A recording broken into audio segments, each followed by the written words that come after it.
Mercer Island School Board of Directors, and we're here to talk about, as soon as I get my agenda up, a couple of items. And we're going to start with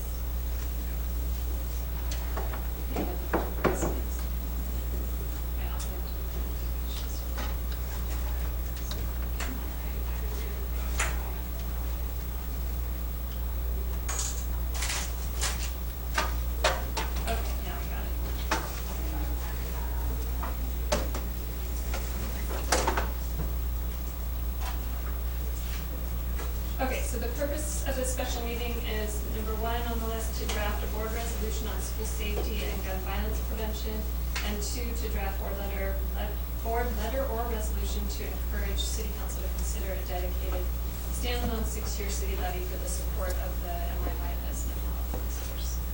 So we could get a report from our subcommittee of Deborah Lurie and Brian Huntington on the board resolution on school safety. And you have a copy in front of you too that we distributed. Before going there, I was just wondering, is there an opportunity to accept the agenda? Because I was thinking that there would be an opposite order, because there's a dependency factor of Brian and Deborah's referencing this letter, as well as the fact that this was actually first just brought up last week. Thoughts on that? I think it makes sense. That's what, Brian and I didn't touch that paragraph because we figured we would tailor it to whatever action we took today or discussion. Yeah, and in my mind, I thought this would come first. And the order that they brought up is flexible. I think it'd be easier to do the more constrained one first, which is about the mental health counselors, and then move into kind of the bigger gun issue. Myself, I think understanding first what we do for Mercer Island kind of makes a little bit more sense to me. And then it'll help set the context for this bigger gun issue.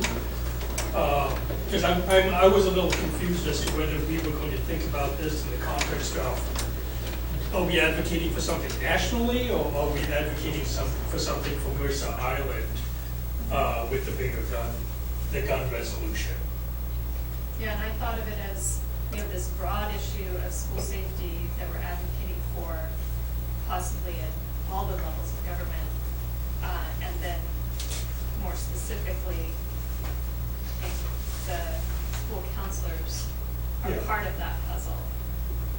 That's just the way I was looking at it, but it sounds like maybe there's flexibility or more feeling towards doing it the other way around. So, Well, there's also the dependency issue too, because we could work on Deborah and Brian's resolution. But there's a paragraph in there that references this. but we're not going to take final action today. So even though at the board meeting the other night we said it's possible to take final action on further reflection about having the public have an opportunity to weigh in at public input, we're not going to vote on it. We can No, go back and forth I wasn't on talking that about too. voting, just the fact that it's being referenced. Yeah. It's going to be. We'd like to know what you're referencing. It's, Yeah.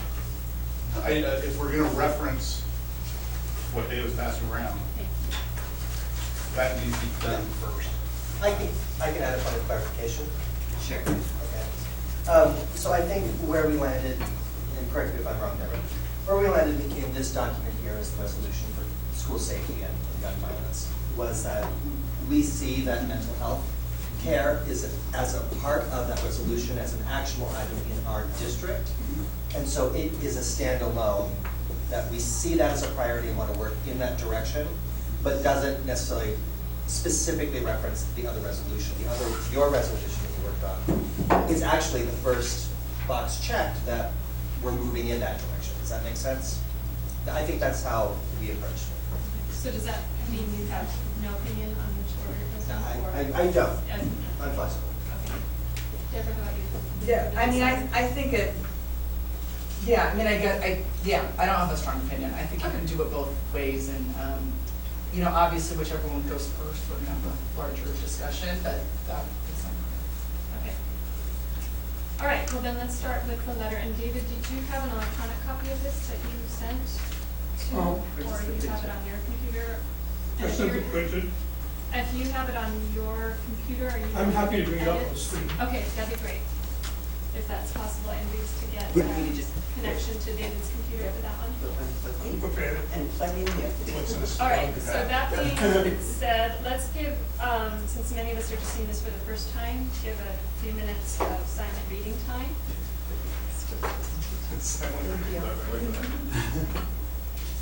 I tried to pull out some of my teacher skills.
Yeah, we have one more minute. Somebody needs that.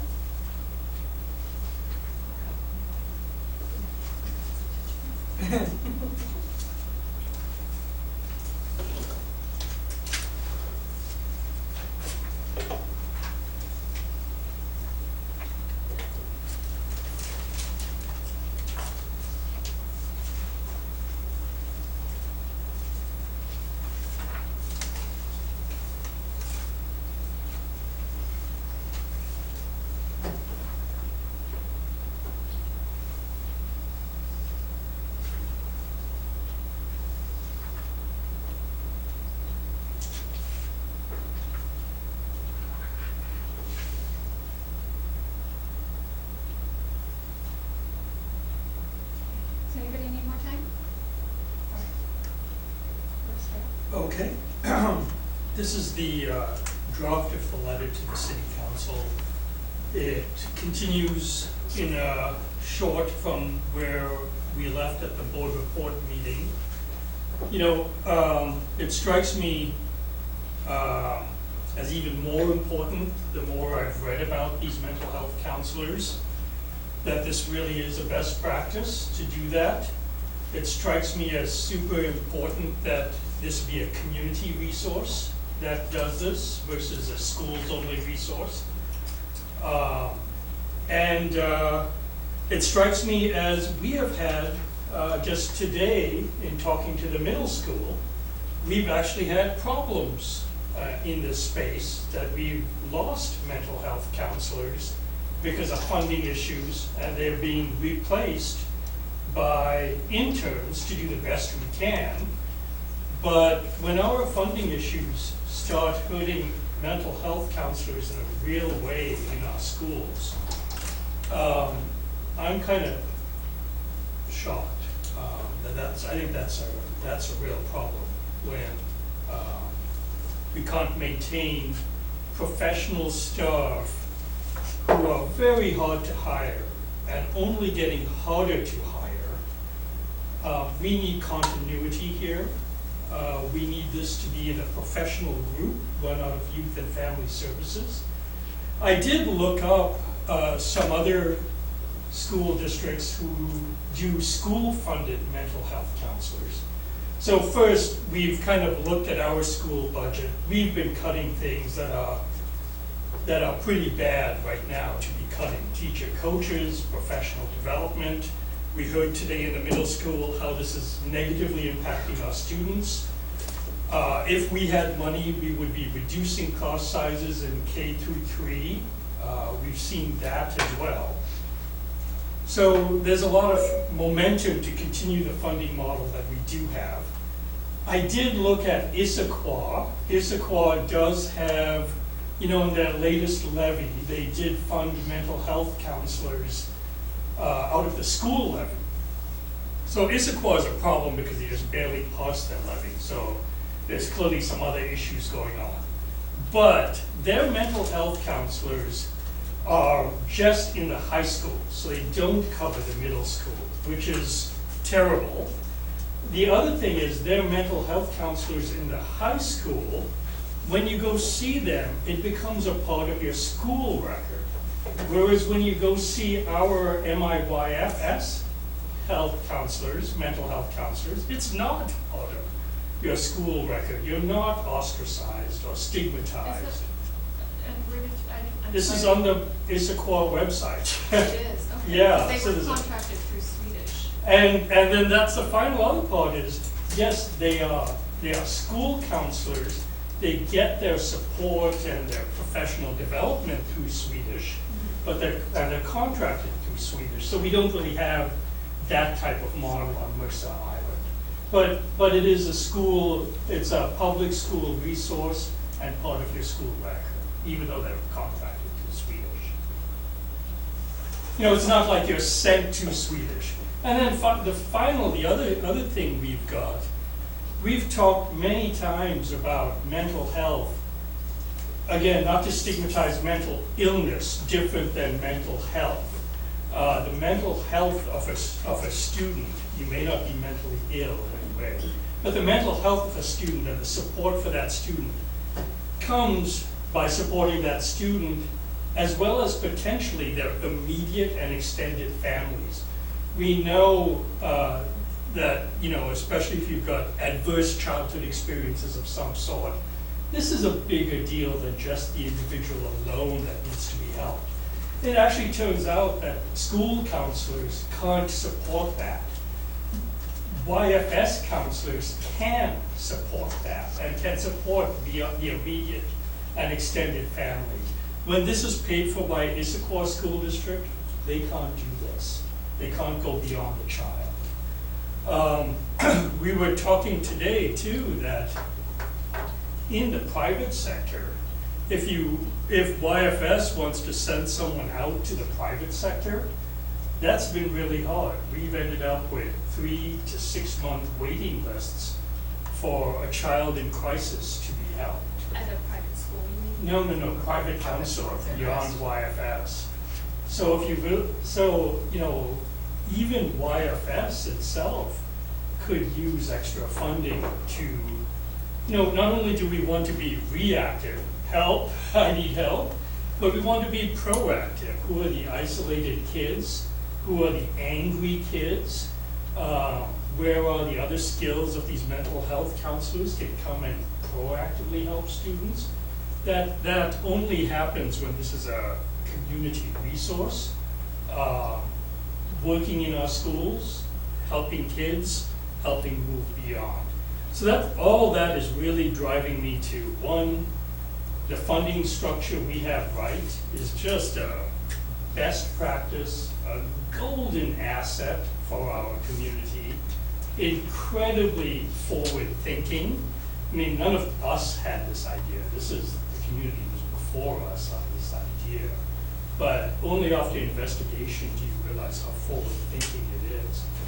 And two, we've suffered because of budget cuts already.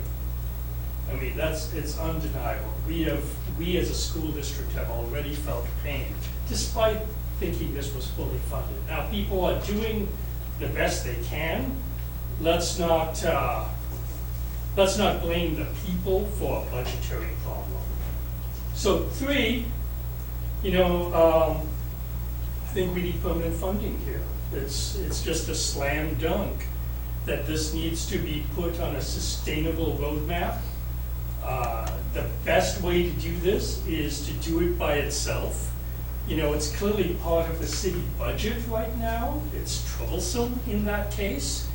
Adair Dingle, just before she left, spoke quite eloquently of this, that she's been on the board longer than any of us. And she said this has always been on the cutting block of some way. It's always been at risk. And she said that just before she left. Now this is what keeps our kids in school safe. We need to do something better.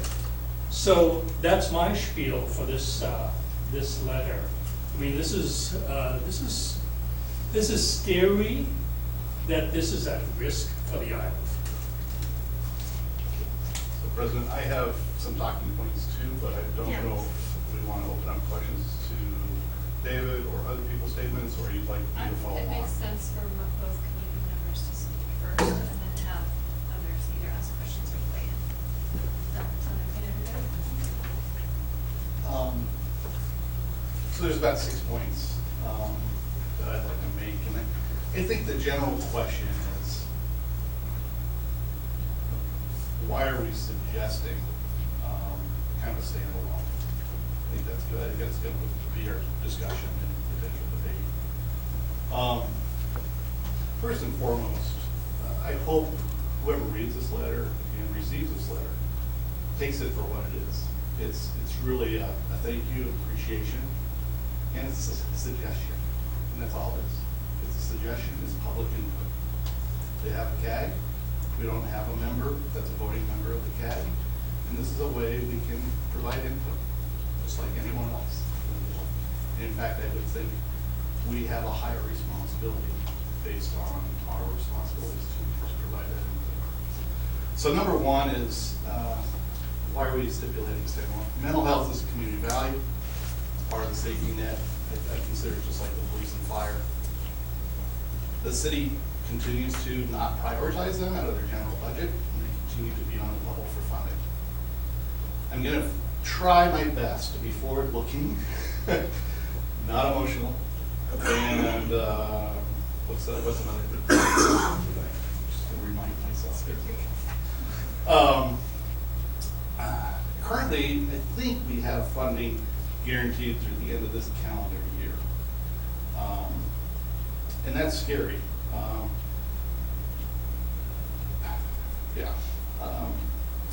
I personally believe that there's a subset of voters that resent having safety issues and priority issues commingled with other issues. And that would be another reason to withstand the law.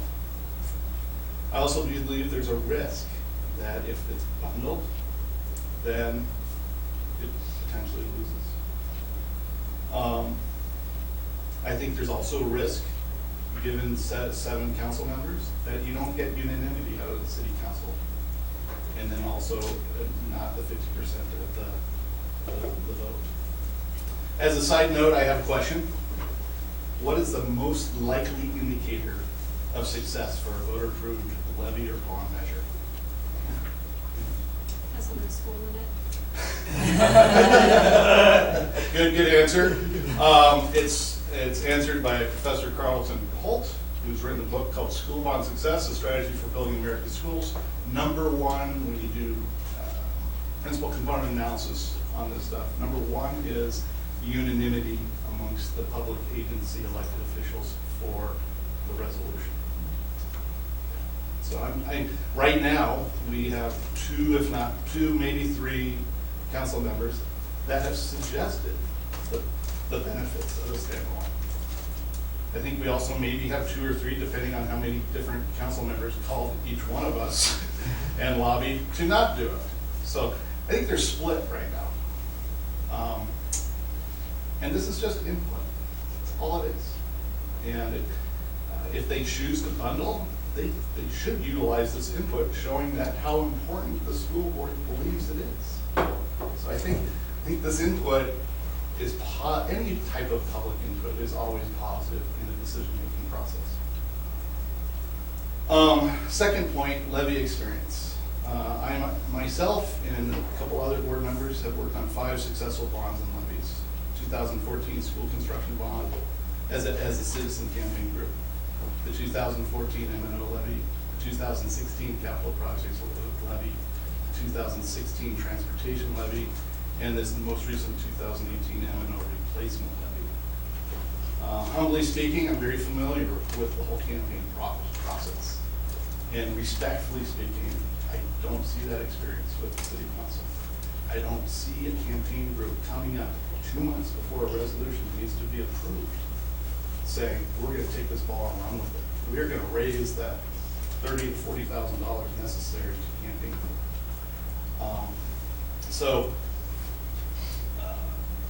We have a history of this. Yeah, that's all I'm gonna say. Now the third point, there's too much at risk. If the city either chooses not to prioritize the health counselors in their general budget or loses a levy, we're gonna face some tough decisions as a board. We're gonna be looking at, do we backfill and potentially then let go of teachers, or vice versa? And I'd rather have this discussion now than just wait. I would hate to see the efforts that we have done in school funding all across this table in terms of the lobbying efforts we've done to the state the past 12 years during the clearing, passing education levies, the PTA funding, the schools foundation funding, to be eroded by what I believe is one of many other historical unfunded mandates. I don't think the mental health of our children should fall upon the school district. I think this is a community value, and I think our community agrees with it. It should be noted that this district, via the state, this is interesting, receives 0.714 nurse funding for the entire district, 0.272 social workers for our district, and 0.11 psychologists for our entire district. Our students, our parents, our community expect more than that. It's not like we're brushing off this to the city. We take and incur significant costs already with respect to social and emotional learning, upgrading the physical security of our schools, the efforts to reduce class size, which is the best practice for reducing school violence. Emergency drills, ongoing staff training for violence prevention. So we do incur a significant amount of cost for that. It should also be noted, because of state law, we've added a truancy position. We've now added a security position at IMS. And this is actually a big deal in terms of the 2 hires and the associated cost given the teacher-student ratio that we want. We just recently had a board meeting and had the reports of student-teacher ratios, and there were 2 board directors that were rightfully concerned that that ratio wasn't as low as they wanted it to be. And now we're increasing some administration, rightfully so, because we have to. But if you look at mental health, it's just a compounding problem. And then a Blueberry story, our Jamie Vollmer, who talked about the ever-increasing burden of America's public schools. I won't read this, but he just got that nice PDF of about 50 programs over many decades, many of them unfunded, and this could be another one to us.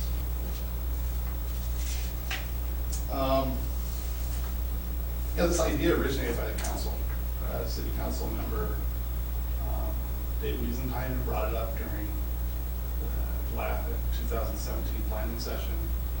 Another city council member recently emailed us. I think it's okay for us to opine on it. And I think it's okay for us to opine on it publicly. We're public officials, let's embrace this work publicly. I actually wish that people who called you up over the past couple days to change your vote actually came here or next week to provide public input. Because what better way for the public to hear how we make our decisions? And I'd also like to mention, we have sent letters in the past. We've sent a letter to the 40th and 86th intersection and this pathway here on the south side. And I think we did what we were supposed to do for our students. And I pretty much can guarantee you that work wouldn't have been done if we hadn't signed that letter. And if all the people in the PTA advocacy hadn't done their work too.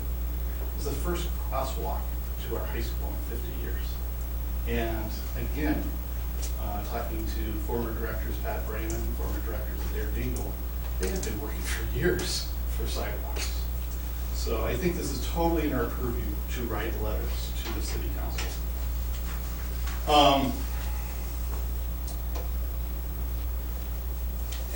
The other thing is, just this last November, I shouldn't laugh, this is very serious. We received a letter from 40 people, and they had a spokesperson come to the group talking about let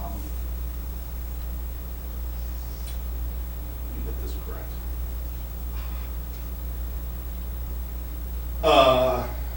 Interest in including more diversity, particularly women of color, within the mandatory high school reading list. The woman who presented it did a fantastic job. We all clapped. Again, former director Dingle had been outspoken about this problem, and we had made good strides. There was a city council member that spearheaded that group and is the #1 signature on that sent us that email. And that is the same person who's telling us we should not send emails to them. And that seems slightly contradictory. Also, I also respect the city council's proclamations over the years. They made proclamations after the presidential election, asking national, state, and regional leaders to uphold the same values. Also, one of those values was to respect and listen to people and their ideas. March 2017, their proclamation was on City's Immigration Day, where mayors across America have called for federal government to enact comprehensive immigration reform. So these are cases where they have made very prescribed advocacy to other regional leaders or national leaders. And they've also done the same thing with Sound Transit. So I personally think it's a best practice that we advocate to decision makers for our students in our community. So thank you. Deborah or Brian, you want to volunteer the next? Any questions or comments? Your own? Let's Or edits? do comments first, and then maybe we can do discussion.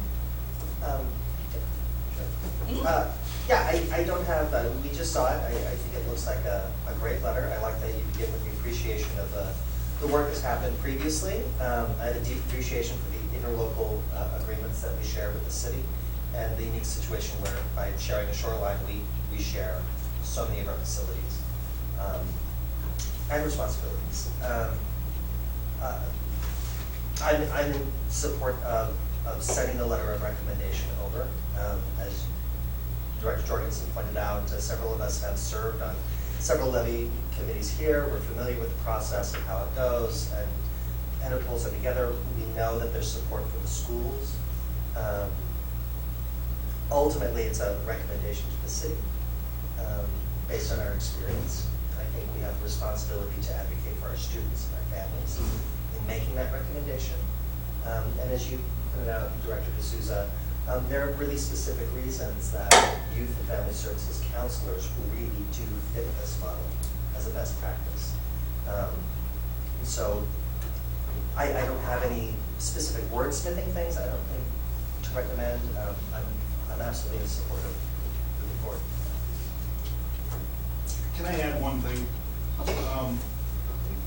Director D'Souza and I were very selective in the terms we used with saying support mental health counseling services.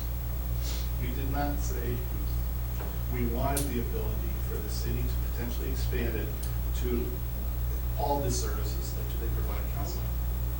And they do a magnificent amount of work for seniors that are facing dementia, Alzheimer's, et cetera. And I think the community highly values that as well. So there's we definitely left them a lot of wiggle room there. That's actually one of the things I was gonna ask about, and I appreciate that.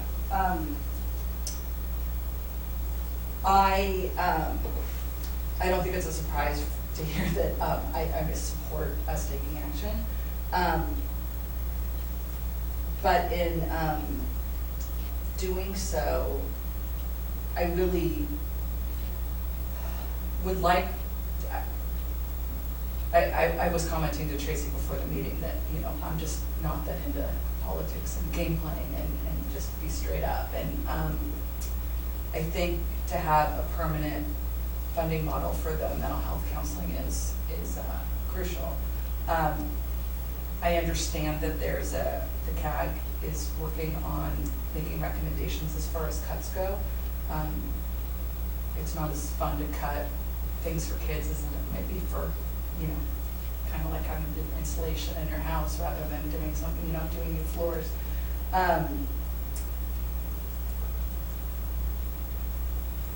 And I'm concerned that being asked to wait or to not act is a way that deprioritizes our most valuable assets, in the fear that they're not going to get everything they want from the CAG. I wish that, I'm assuming that this letter could also go to the CAG for consideration, or at least through Julie.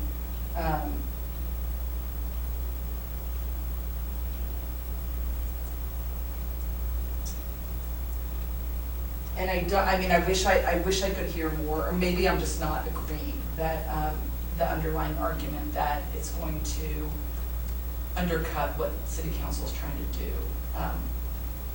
if we act now. And I appreciate what David and Ralph both said in terms of that this is a letter with a, you know, stating a position. It's obviously not a demand. We don't have the power to do that. So I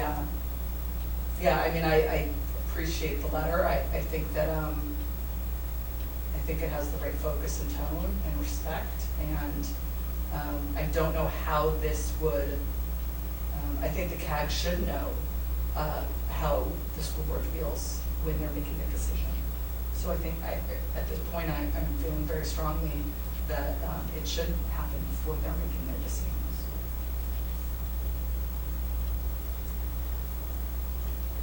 Yes, Constance. So I know Ralph, you mentioned earlier that there's not a voting member on the CAG. I do go to the CAG meetings. I have not been to everyone. I did miss, I believe it was an evening one when we had a school event going on. So I've been to 3, I believe. So there's certainly been lots of discussion at the CAG that I have witnessed and heard. Yes, there has been some discussion about cuts, but there's also been discussion about the financial challenges as the city is identifying them, the concern with their levy lid being at a 1%, and many of the surrounding communities have gone to the voters to raise that based on a law from, when did you help me out, 2000? I don't know the date, but Yeah, I know something it like was that. us, and the voters give us more. Right, so they talked about both of those pieces. It hasn't just been about cuts. It has also been about what are the options for levy lid lift and what does that look like. So I want to make that clear that having observed those meetings, both of those conversations have been had. And there are more meetings to come with the intent of a recommendation to the city manager mid-May. I think they have another meeting in April, 2 more meetings, they're on my calendar, don't have them in front of me. So they have 2 more meetings, and then the intent is for them to make a recommendation in June. So just to make sure that those facts are out there for everyone. Yeah, so they have one in April, April 2nd, coming up pretty quickly, May 15th, and June 5th. And then the 5th is the city manager's recommendation. Yeah, the 5th, I believe, is the meeting for the city council, because the CAG will have already done their work, and then that recommendation, as it's been explained in the CAG, is to go to the council at that time. Can I ask a question about, from the CAG's perspective, any of the discussions you witnessed, was there talk about making cuts related to the family services for our counselors in our schools? And that line item in the budget? There was, the conversations that I heard were a request of city staff, so every department, to look at cuts in each department at the same level for every department. And I believe the level they asked for was a 10%. So every department, whether it was Parks and Rec, Youth and Family Services, Police Department, Fire, I'm not going to get them all, the town itself, staff within the town itself, all of those were asked to do a 10% that, I'll be honest, I haven't looked at every single document that they've sent out. I've been mainly advisory for the schools and answering questions about our budget and our financial pieces and our interlocals that we do have with the city, which, as Brian mentioned, is lots, including some that are parks, some that is our SRO, and then of course our big one, which is the Youth and Family Services. Couple items to add related to the question. One, we heard from the middle school today, the cuts impacted them. Right, 2, but that was a previous cut. previous Right. budget cut, yes. Now, I would love to get more input on that, because I don't remember being told about that. That's other right, than that's my concern. that they had staff turnover, so the person that was half-time moved into a new position within YFS. And then they replaced that time with an intern. And then this year, has there only been 3 rounds at the middle school, Donna, that you're aware of? That I'm aware of, and I maybe was just not aware of recently? those either, so that for me, I'd already written a note, I need to contact Yeah. city. Yeah, and Yes. then they I think maybe so I was in some of my research looking at the CAG and the videos that Julie facilitated about unmet needs within the city departments. And there was one I watched with Cindy Goodwin regarding YFS. And it wasn't talking about cuts, but it was talking about what are some unmet needs that you might have in the future. And she was talking about the position at IMS that they got some funding from breakfast that added in a half. And she said they really need 2 full-time staff at IMS because of the need. Yeah. And so I'm That's okay. confused at this point whether she was talking about the second half of that position or the first half of that position. I'm not sure how much, doing a Benghazi investigation into this is beneficial. Right, I just would like to know where But- it's at, and if there was a cut that we were not made aware of, that is important, like. No, I don't, actually, I'll pull that back. Again, I think that's the same sort of idea. I think, let's assume well-intended people are doing the best within budgets that get handed down to them. So I'd go off from that route as opposed to Benghazi. There's two counselors listed under the middle school. I mean, it's Okay, Eric Brown so- and Jonathan Herzog. And I so believe Jonathan is half. is new, and I believe he's a 50%. Right, yeah, Okay. that's, so I Okay. think it's just the 1.5. Okay, so that makes sense. Yeah. Thank you. So, and then the other That thing. wasn't quite Benghazi, that was good. Yeah. Then the other thing to think about is there has been some discussion about doubling up on counselors for the elementary schools. So that also came out, can we cut the number of counselors in elementary schools so that they go to half the schools? they share a school. So that, whether that, now those discussions are being had, whether they get enacted upon or not, is a different story. Who were those, who's having those? Again, that's Just come on people? from the CAB, Okay. yeah. So, I think this is really speaking to Adair's point before she left, that this is problematic. This is a big bundle of money and resources that not everyone appreciates. You really have to be in the nuances to appreciate how highly skilled these people are, and you have to be in the nuances of needs of school kids to understand how important this is.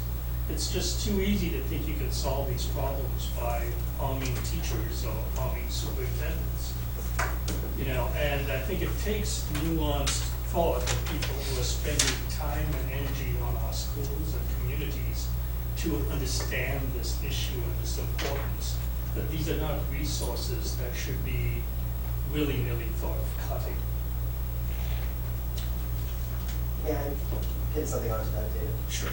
Sorry, it was Tracy's question, so I'll let Tracy. But just in support of David in those assumptions as well, the American School Counselor Association in 2014-15 placed out a call for an average of one counselor to 250 students. Across Washington State, the average is one counselor to 482. And excuse me, but can I just clarify, was this mental health counselors or academic counselors? This is Or every a kind of wraparound counselor? counselor. Yeah, so this is, I think, as we're looking at school counselors, not as specific and highly trained as what we have for youth and family services. Because we have academic counselors that are separately funded. Yeah. We do, but when we're talking mental health, and we're looking at a small number. Right, and I just want to make sure we're all school. talking about the same Yeah, counselors. of looking at those spans, even with counting 6 counselors, which is a blend of youth and family services counselors, college counselors, like all the way across. Mercer High School currently shows 6 counselors there. Including the. I assume including youth family services, to about 1,412 students, which is an average of one counselor to 235 students, which would be well within that range. Now, those counselors do a broad range. When we get down into our elementary schools, we have one independent counselor. That's one counselor to 500 students in the case of West Western Elementary School. And then depending on how many we have at Islander Middle School, you've got 1,142 students. I think when I did a search, found 6 counselors at IMS, but then when Deborah and I were discussing it, it was not 6. So I just wanted to put that frame in there that, on that broad range of counselors, even the American School Counselors Association says that we really want to have, for optimal use, 1 to 250 students. We're hitting that marker, we're within that range in our middle school and high school, but thanks to our youth and family services counselors. And this is not something that's necessarily funded, through state funded, and everything, so this There is. are 5 high school academic counselors, and then we have the 5 S counselors. They're not listed in the counseling departments. I'm looking at that. Yeah, they're No, because they are separate, they are a whole different entity. No, right, but middle school lists them as youth and family services counselors as opposed to the school counselor, and they don't do that on like the high school. Because the counseling at the high school is really very different Yes. in academic Absolutely. counseling services versus the mental health counselors and the services that are provided through them for Very much. Okay, You're I'll waiting have a for turn, this. if we're ready for that. First of all, I want to say thank you to David and Ralph for your letter last year too, and David for this draft as well, and both of you for this draft. In general, I really like this idea of writing a letter and encouraging the city council to help us provide these services. I looked back at the meeting where we discussed this last year on February 23rd of 2017, and we had some similar, I think one of the things that we invoked that conversation in this one is that nobody's denying the need we all agree there's the need. And I think in the city councilors who I talked to, they all agree. When I've heard them speak or just talk to them, everybody agrees this is a great service that we all provide. So I don't think there's any argument there. Last year's meeting, some of the discussion was around the city dealing with issues of I-90 and their projected budget problems for 2019 and beyond, and how they were planning to set up this citizens advisory group, which they had a different name for at that time. They had also spoken through the leadership team of the city manager, mayor, superintendent, and board president, that they recommended that we not do a letter at that time. At that time, that's how they felt because of what they were dealing with, and that they felt there would be time in the future for public input, and they wanted to deal with their challenges without school board interference. We had some discussion about removing the dates and specifics at that time, but we had one board member in particular who felt very strongly that we not do it. But again, we all agreed that this is a great need. Now, fast forward a year, the city's got their CAG, their Citizens Advisory Group, and I think we're still hearing some, please don't interfere, and go through what would be our chance for public input in some ways through our leadership team. And we've only met once as a team since the turnover of mayor and school board president. And we have another meeting coming up this Thursday. So I feel like there's still some work we could do that could be more in the way of conversational meetings rather than a letter, but a letter could also be helpful. I feel like the advocacy that we've done before has been valuable in the form of a letter, and having city council members weigh in on advocacy for schools is also helpful. I think where I have a problem personally with this is that I wouldn't want the city council interfering or talking about ideas for our CFO to handle our finances. And so I get very wary of being so prescriptive as to request a 6-year standalone levy. But I love so much of this letter that I think the tone, like you've all talked about, and the focus and the justification is all really valuable, and the appreciation of partnership and collaboration is all super, and I think would be greatly appreciated. But when we get to the, and I think also us reminding them of this unmet need of the school board, kind of like the videos I was watching about the unmet needs of the various departments.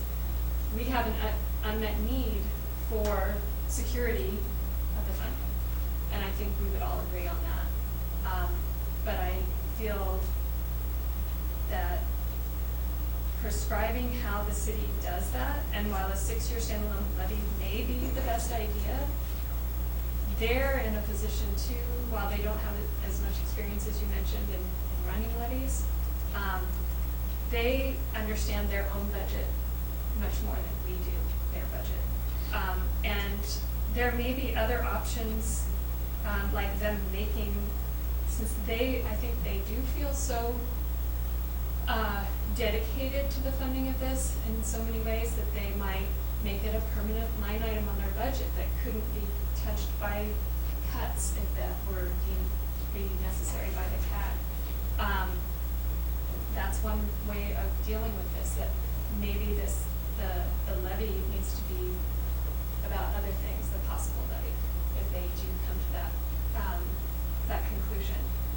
The CAG is coming so close to the end of their decision-making process. I know it feels scary for me and probably all of you that we would really like to secure the funding today or at least by the end of June. because we have this deadline of December 18th, when we don't see that funding there, we've gotten some word of, we should be confident that they're gonna fund it, these counselors through the end of 2019. I, for one, who said, I really wanna see that in writing or in a resolution or a vote by the city council, as soon as possible. That would make me feel a whole lot better. And I agree that we want a permanent solution to this, but, I don't feel like it's, up to us to solve that part of the problem. We need to express our unmet need and our appreciation, because not every city and school district works like this, as you know from Issaquah. You know, I found that out from Bellevue as well. And a lot of times it has to do with the boundaries of the district and the city not being the same. We're really lucky here to have what we have.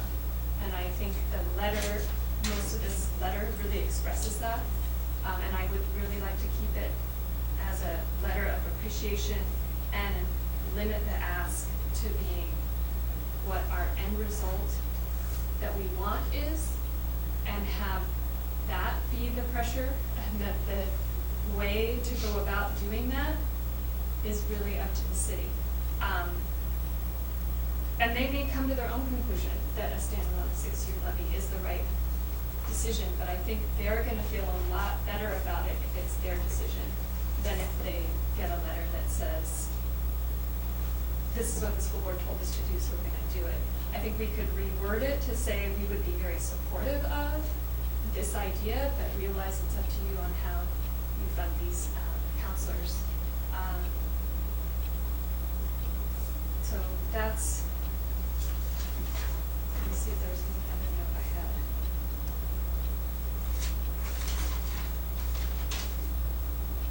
No, I think I got it all. So that's where I feel right now. So. Thank you, Tracy. One thing you just threw out there. I'd be very supportive if you consider this. I don't think, if you're willing to go with that, I don't think that weakens our suggestion. I mean, we're certainly not demanding. Please, I think the word is, You please, used the word please consider. consider. Yeah. And if I heard you, you said we'd be very supportive if you considered. But I don't know how we can support them, because it is their levy.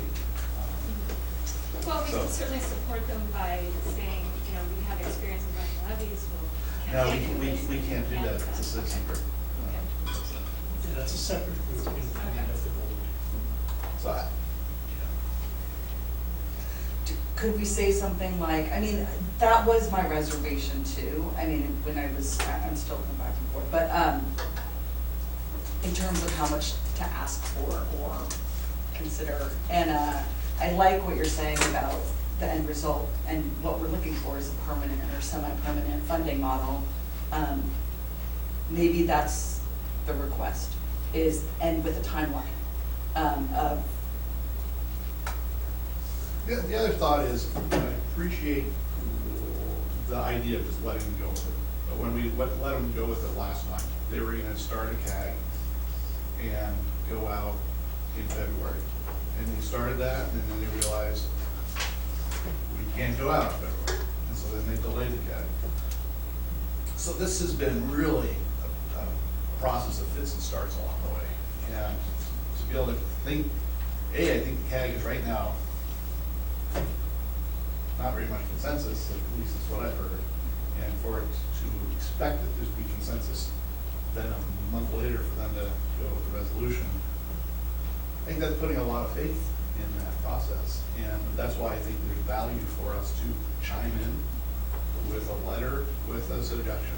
But I think even in some of the language you've used, the let them go with it, and the, you know, we left them wiggle room within the. That's not in the letter. I feel like that, no, I know, but just in the way you're talking, it makes it sound like it's in our control. It's so not in our control.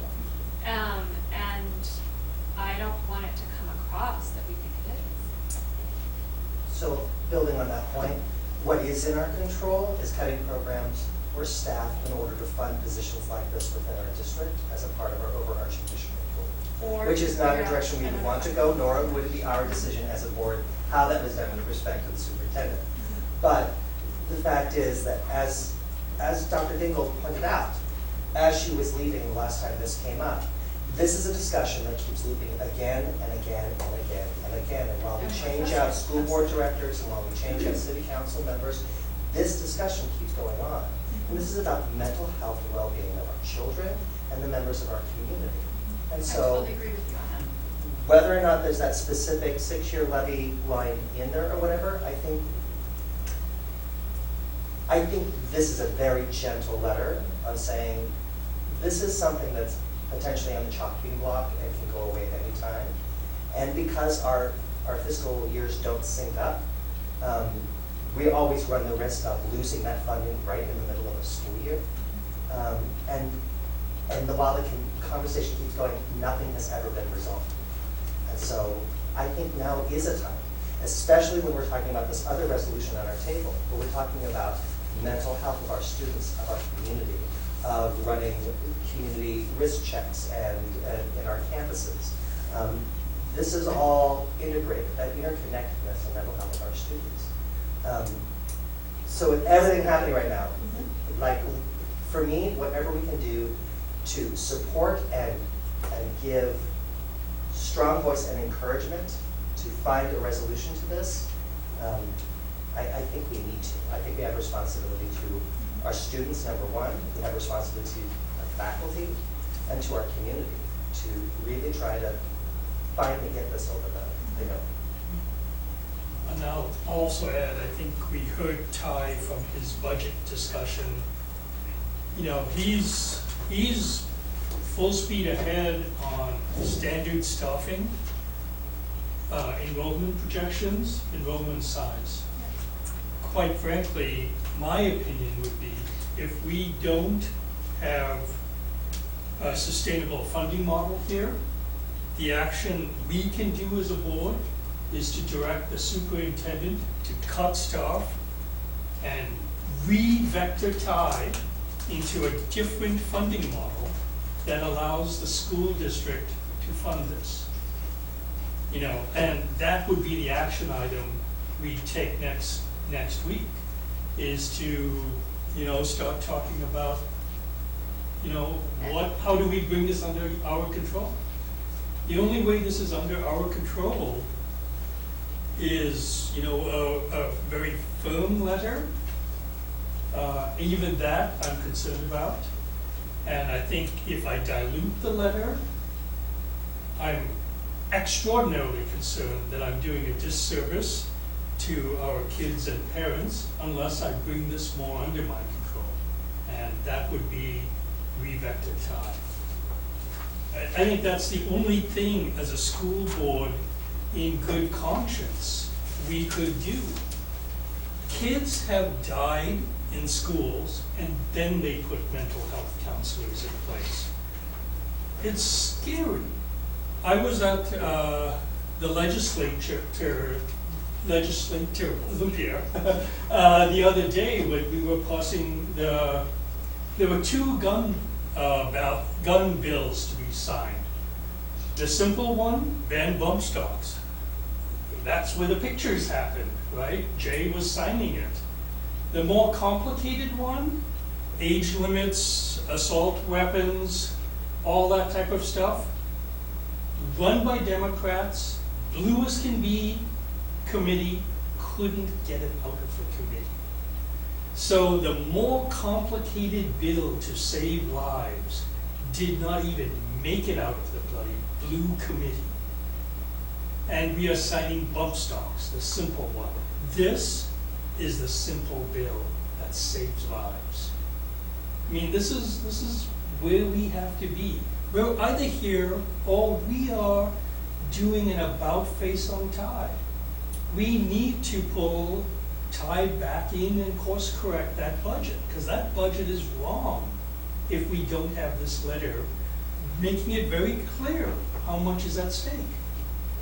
And I think we've heard from the middle school We have been hurt by this budget. We didn't have full visibility to it till now. Who knows how many other times we've been hurt by cuts here. Now it makes all the difference. I don't, I'm happy to put in consider. This is public input. This is done in a very transparent and public fashion. People can reject it. If they do reject it, I'd love for them to reject it quickly so that we can then re-rectify again. But this is a big deal. And this is not, we've let it go. Adair has let it go for 12 years. We're 2 years into this now. I don't want change of presidents and all that type of stuff. We've been a great board that we've maintained continuity when Adair and Dave and that board set up the schools. We watched them get built, and this board watched them get done. We've maintained continuity, and we've respected the process. So I think Ralph started a letter once. I as well have had discussions in the superintendent leadership team meetings about funding this that have gone nowhere prior to the CAG. We've had one incantation of the CAG, different name, went nowhere. We've got this new incantation of the CAG, doesn't look like it's going to converge. We are going to have the bump stock bill and everything else bill, and there's going to be one that passes. We did spend a lot of time on this election. This election that we went through as a school district, we dropped 5 points from where we previously win. 5 percentage points is a lot to drop. We did the analysis of where the votes are coming from, what it looks like. We know how we got 71% of the vote in. That vote happened because of schools and kids and getting the parents out. And it was a unanimous levy from the school district board that helped activate all that advocacy. This will be a unanimous endorsement by the school district board. I can't guarantee what else can be a unanimous endorsement from the school district board. Blue as can be, a gun bill did not even come out of committee in the legislature. But don't you think it needs to be a unanimous endorsement by the city council for a city council levy? Step one, us. Step two, I think then they can figure it out. But at least that way, when I call for Ty to be re-vectored, I felt like I've given that opportunity to the city with a bill that preserves the schools as we know it today, our class sizes as we know it today, the social emotional programs as we know it today. I don't know what the superintendent will choose to cut, right, to make this happen. But it'll have to be a priority from the board to preserve mental health counselors. Or to step up to ask for the schools foundation or some other way. We've never succeeded in that, right? We've never succeeded. In fact, if you look now. And it would be a temporary position. Yeah, and then we lose good people. As we heard today from Aaron and Mary Jo, you don't hire good people into a temporary position. You won't ever rehire those good people again. That's not the way to run highly skilled professionals. Well, they did get a lot of long-term substitutes moving into good positions that we saw today. But one of the points I want to make about that is, I just lost my train of thought, so go ahead, Brian. I was just going to add that the one benefit of these being youth and family services counselors is that they are not employees of the school district. They are accountable to the city and not to the district. And so when it comes to tracking records, students' records, the services flowing through, so when we're out of school on those weekends, when the summer comes along, those services can transfer still and continue through youth and family services. And those counselors are able to refer within that system for their family members and all of that. So it's just, it's so much more robust if that is the model. It's the right model. Well, it could still be a model like, Issaquah contracts with Swedish. Yeah, as I said, I looked it up. Issaquah, those counselors don't work over the summer. So if you're a child with a problem over the summer, you are in trouble. You can't see your same counselor. You're referred outward.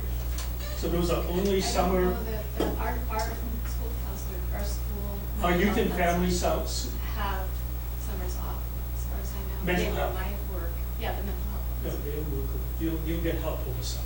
Right, but it may not be with your same counselor. May I make a suggestion, in order to make sure we have enough time for the next one?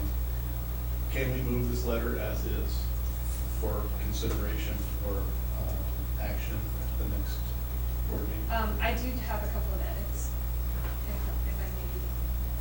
Yeah.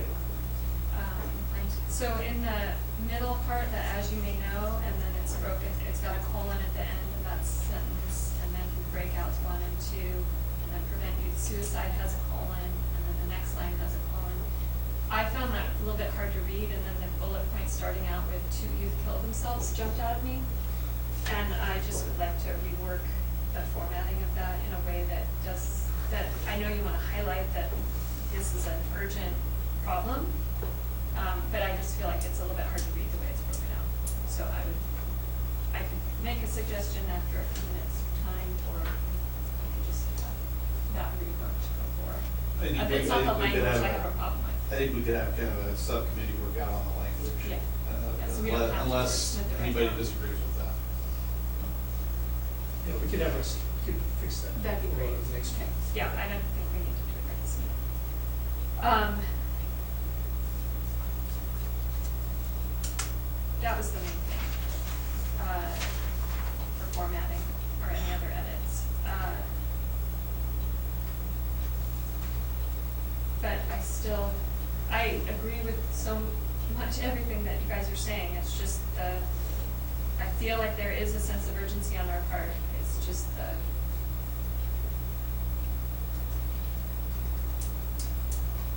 specificness of this solution.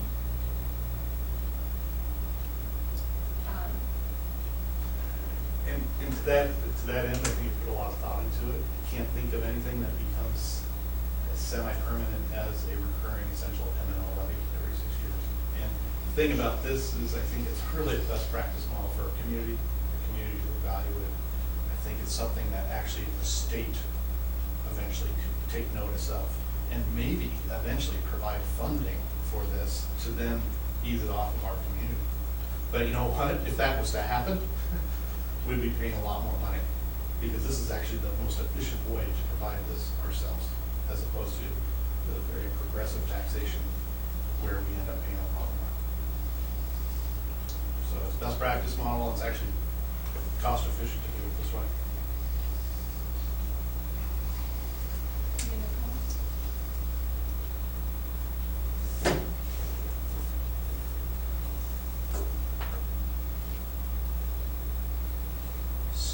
So we will say, the wording right now says the board would like to request that the city council consider a 6-year standalone levy. And then finally, we very much appreciate your consideration of this request. You know, those are intended to be helpful, constructive, positive, forward-looking, non-demanding, not that we have any right to demand. Yeah, I don't know how to, one, ensure success for our students and staff, and be any less prescriptive.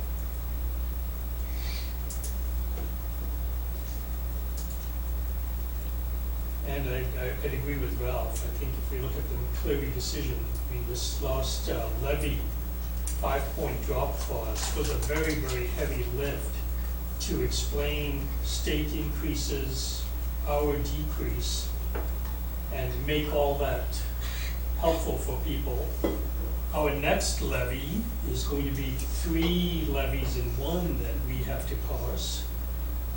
You know, and I think we'll do it. The previous time we did pass 2 levies, the M&O and the technology levy and the transportation levy. You know, 2 or 3% more people voted for the cheaper transportation levy. But that was only 2 or 3%. It didn't make a difference between passing and not passing. And I think we, as I mentioned before at the board meeting, we gained a lot of transparency and thanks and gratitude for having these as separate levies. We could explain to people, you know, here's what you pay for, here's what you get, here's the cost on your taxes, and made it an a la carte choice, which I think our residents appreciate. So when I was called by a council member to choose differently on this, I was, you know, I was given a negative campaign. If you don't vote for this, your kids are going to die because you won't get mental health counselors. I don't know, right? I mean, that's kind of feeling like that's what we want to say in this, and I don't know if that gets us anywhere. That's just not having run so many campaigns. That's not a campaign that's going to win. And so I'm concerned about the idea of bundling that, you know, which is the alternative, right? That's by not being, either you're single instance levy or you're bundled with other things. And you're running a very negative campaign that's a list of threats, and those never win. Those just never go over. No matter how real the threats are and the outcomes are, negative campaigns don't win. What if, you're throwing a what if we said in a very shortly upcoming letter like this, the board would like to request that the city council consider a permanent and sustainable funding model for these critical services. And then we watch what happens in the CAG, and by May 15th or so, when we see what the outcome is, we write a shorter or more direct ask, depending on what we see come out of that, to say we highly support a 6-year standalone levy for the MI does. And give them a chance to make a decision that is going to meet the ends that we're talking about. And if we see it not happen in this short time frame that they worked out, then make a stronger ask. I'd rather just go with what we got. I think we're going to be spending a lot of time on another letter, and I'd rather not have to revisit this. And then the other thing is, I think asking for a semi-permanent is, we're going to say, that's what you got right now. So, yeah. That's why I said permanent. You said semi-permanent or permanent. Yeah, what do you mean by semi-permanent? 6 years at a time? Well, I'm not gonna be so presumptuous to take the public for granted to think that they're always gonna vote in favor of it every 6 years. But I think it becomes permanent when it becomes a standalone levy and people are held accountable for it, and people are voting and knowing exactly what they're getting down. It's kind of like Graham and all levies.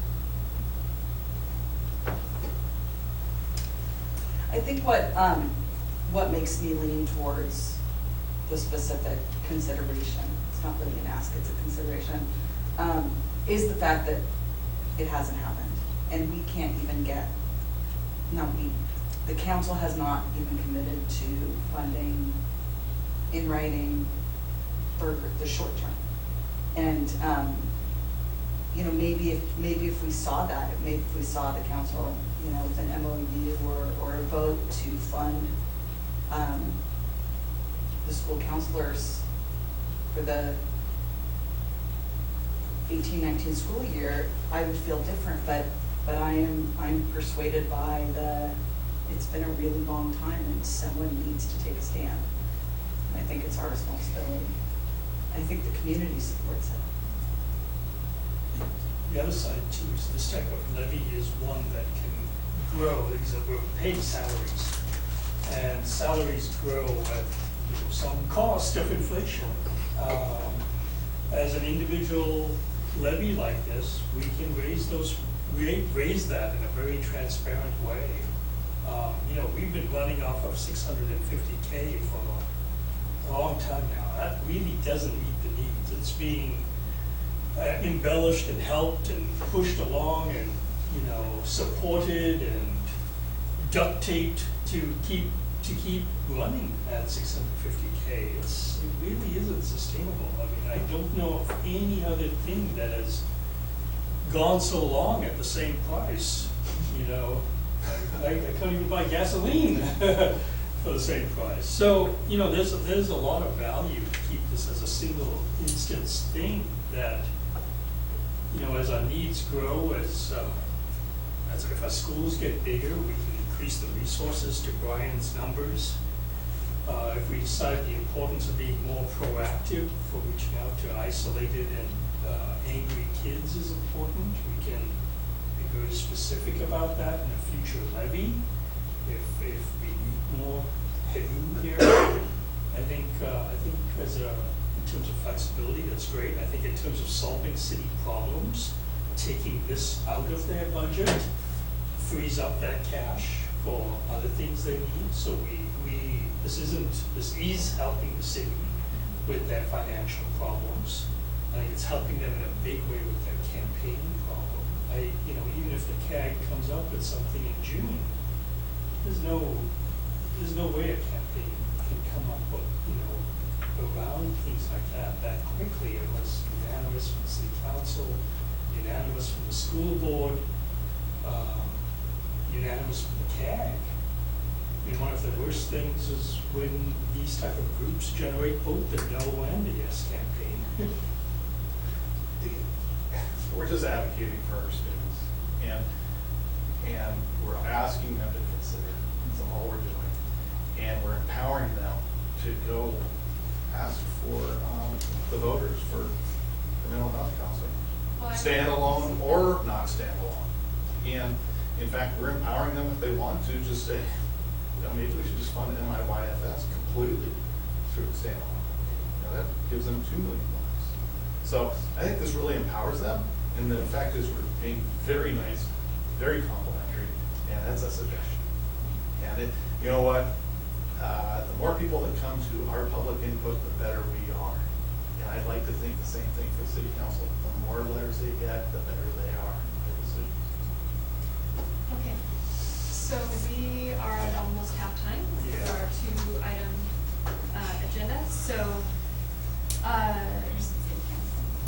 based on some of the suggestions, if you guys make those changes, then we can put it in my hearing that we want to have this on our next board meeting. And we will have a meeting with city council, or city mayor and city manager on Thursday, and hear some input from them, and we'll hear, I'm sure, some input from our citizens. I hope we get emails and public input about this, because I think it is really important for us all to hear from our community, and then we'll have our consent meeting, and we'll do some opportunities for discussion and vote. Does that sound good?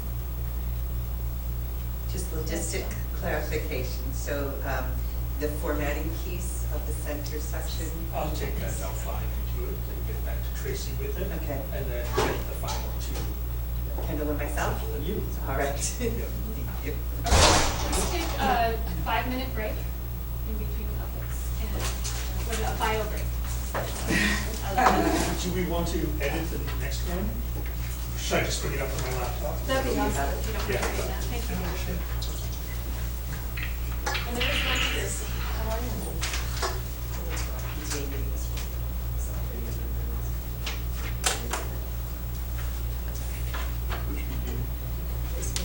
The subcommittee for all of MPs.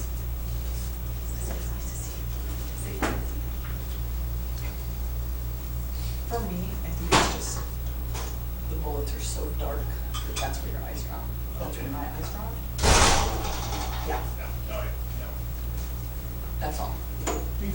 Pretty Yeah. cool. Lighten that up. Lighten up the bullets. Yeah, no, and the semicolons too, I get that. Yeah. I appreciate that Tracy You called it appreciate- breakouts. You appreciate that, you know, As opposed to where he said, I will not use. As opposed to- following. Bullets. It's a sad. No, you know what, it makes you think, well, we'll talk about it.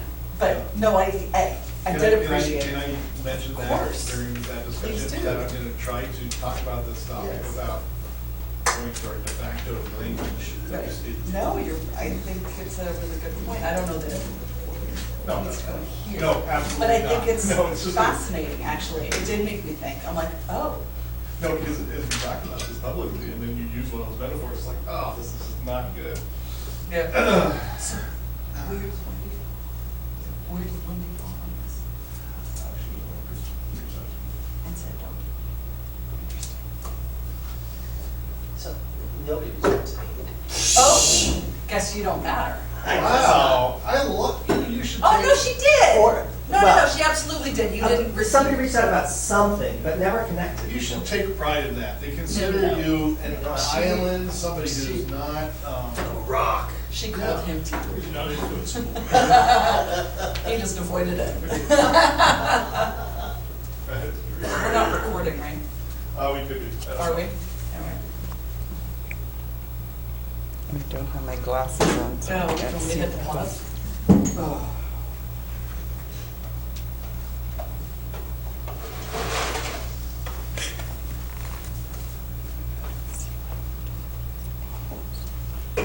That's the Oh my goodness. Excuse me. No. Give you a grace. I know, but Yeah, you need to see that's the record all button. the elbow. Is it? Yeah, yeah, the red one. I would push that. Oh, I know. What a nice, you know, having elbow room can also be a problem, but it's a nice problem to try It's to a- figure out. It is a nice problem. I love the use What of is some of those that? big Is that thing expensive still recording? shared rooms and things like that too. It was kind of neat. And what a nice thing for the IT people. Is a shove in Is it. it this one? Yeah, to have me out.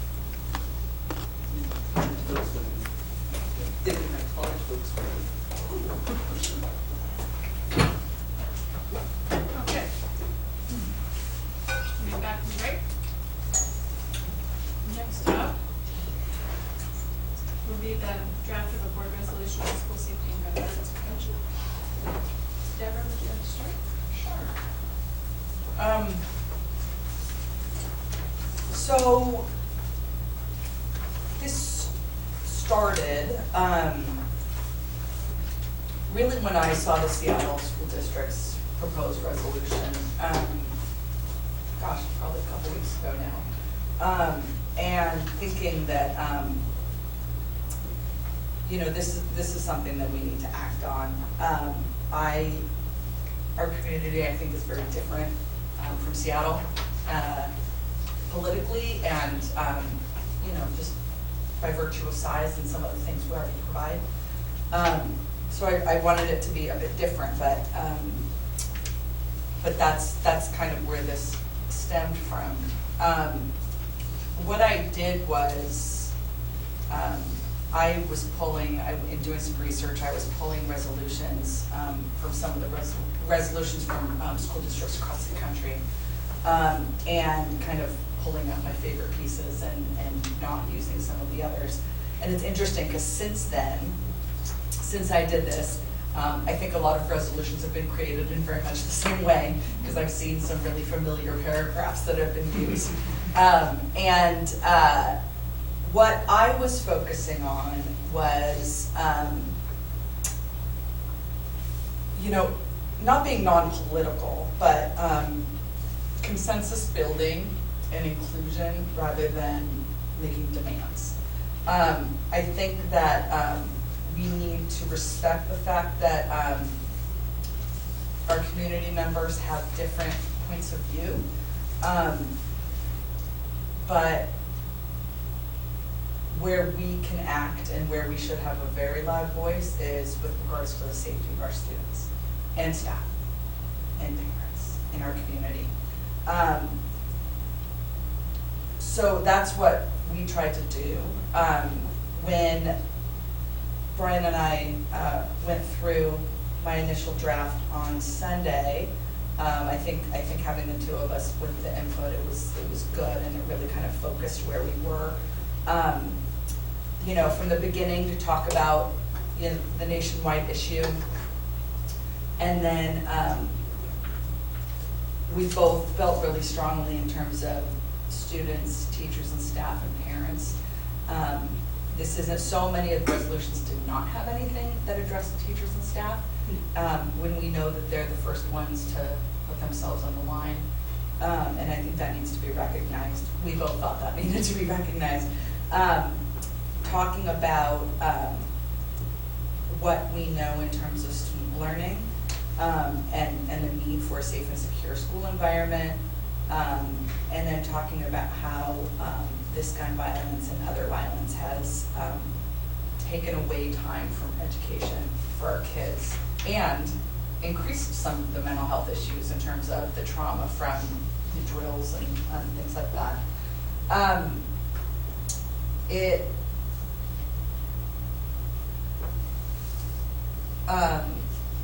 Then we brought it down to the board, the school district, and the city. And I think in doing this, we can be really proud of what our district already does. I think that, you know, for the most, I mean, I think it's best practice and a leader that we can really admire the hard work that our administration's board and teachers and staff have done up until now, knowing that we're doing something right. And a lot of times it's just the community knowing what there is and that there's people fighting for them. And you know, this is as much an educational piece and a support piece as it is kind of giving our viewpoint. We tried to make the resolutions very, and, you know, the first section obviously is to the nation and the state, and in terms of legislation, since we can only ask them to do things, and really focus on students without having too specific of asks. We'd actually talked about removing common sense local gun policies, and I think rephrasing that, which we didn't do, so we can certainly talk about that, to be more specific in terms of assault weapons or something. That's actually something we missed, didn't do now that I'm looking at it. We wanted to make sure that, as we've heard feedback both in public input and in emails, the needs for making sure that our policies address the needs of our students with special needs, minority students, students of color, which I think this does. Then also to memorialize and to communicate that, you know, our public safety, youth and family services, and district administrations is working together. You know, obviously as evidenced by the letter that recently came out, but to somehow memorialize that, and we tried to make it not specific. Brian and I certainly had many ideas of things that we could do, but we didn't feel that we needed to put those specifics here. But in terms of adding a linkage session that is public safety, youth and family services, and the school board. Yeah, credit to Brian. I think that's a phenomenal idea. I know that the leaders are already doing it. But that would be an opportunity for the public to provide input if we make it a linkage session.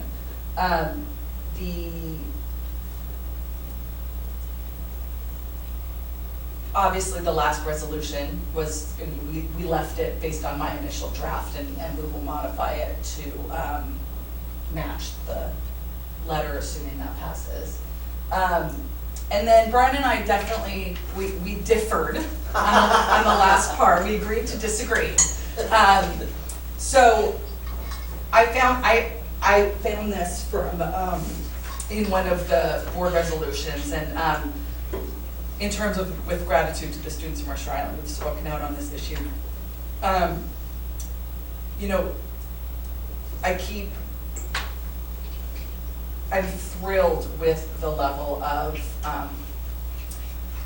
our students, our youth, students, both high school and college, they've woken up. And I think that, not being on college campuses, it's hard to say, but certainly our high school students who are such tremendously talented kids, young adults, with their own point of view, to find a way to support them with their voice. There's been a lot of hard work for many, many years from a lot of different groups, from the PTA, from the legislature, trying to, the anti-NRA, trying to enact laws and pass laws, and this in no way undermines all of that hard work, because I don't think we would be where we are right now with all of that, without all of that. But I really want to, because the students, especially starting with the students from Heartland, they're the ones that are going to be able to make these changes. Like I said at our last meeting, in terms of looking at the ages of our founding fathers, it was eye-opening. 17 to 23. It's, these kids are capable and they're going to change the world. And I want them to know that we're right there with them. And I don't want to diffuse it with more gratitude to adults. So I know Brian's going to present something different, but that's my view. I guess I could have waited for you to present something, but that's where, because we are doing this. We didn't do it. I wasn't part of the board, but we didn't do it. After Columbine, we didn't do it after Sandy Hook. We're doing it now because of the students. And I think that we need to recognize that and really, frankly, let them take the lead. They're all going to be voting in the next presidential election. The reason President Obama won, was able to enact gun legislation, is because of that age voter. And unfortunately, we didn't bring out that vote. But we need to empower them to craft their future, because we had our chance. And, we're still living and thriving, but, I think it's time to let them go. Clearly we've raised them well, because they're really strong, powerful voices. Thank you. Brian, go next. Sure. I don't have much to add. Deborah was great. That I had all these notes on the original draft ideas, and we sat and discussed it and melded them in, and so it was really great to work with you on this, and I appreciate the foundation that you laid on it. Some of the specific things that still stuck that we agreed to disagree on. One was common sense versus science-based research, and the wording on that basic. And it's difficult, and you brought up a great point that it's difficult to do science-based research on psychological issues, and so, yeah. That was one area I think we differed on, assault weapons versus semi-automatic weapons as a specific piece of language. And then again, that last part was, for me, I guess I was heading from a direction of, from the Brady Bill to Gabby Giffords to Moms Against Violence to like all these great groups and having maybe the voice we were missing, the final piece was the student's voice. And how great it is that it's finally here and that we can work together, yeah. Other than some wordsmithing, I think we could probably condense some of our whereas maybe a little bit more, but no, I think Deborah did a bang-up job of laying down the foundation for this, and it was great to work with you on this, to get it to where we have it, so.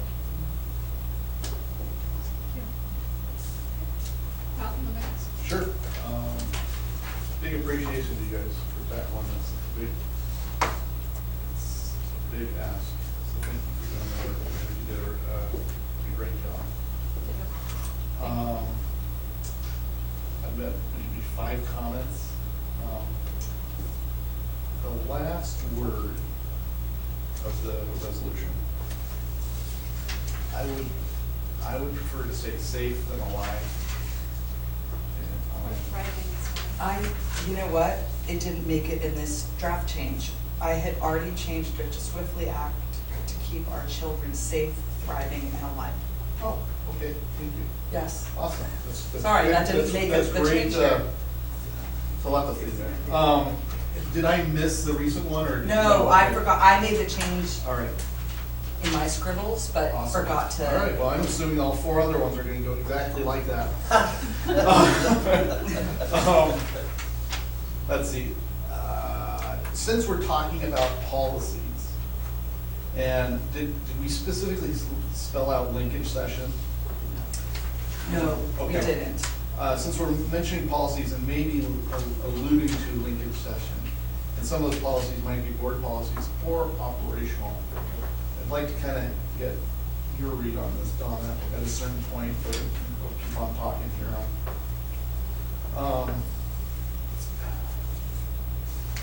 Let's see.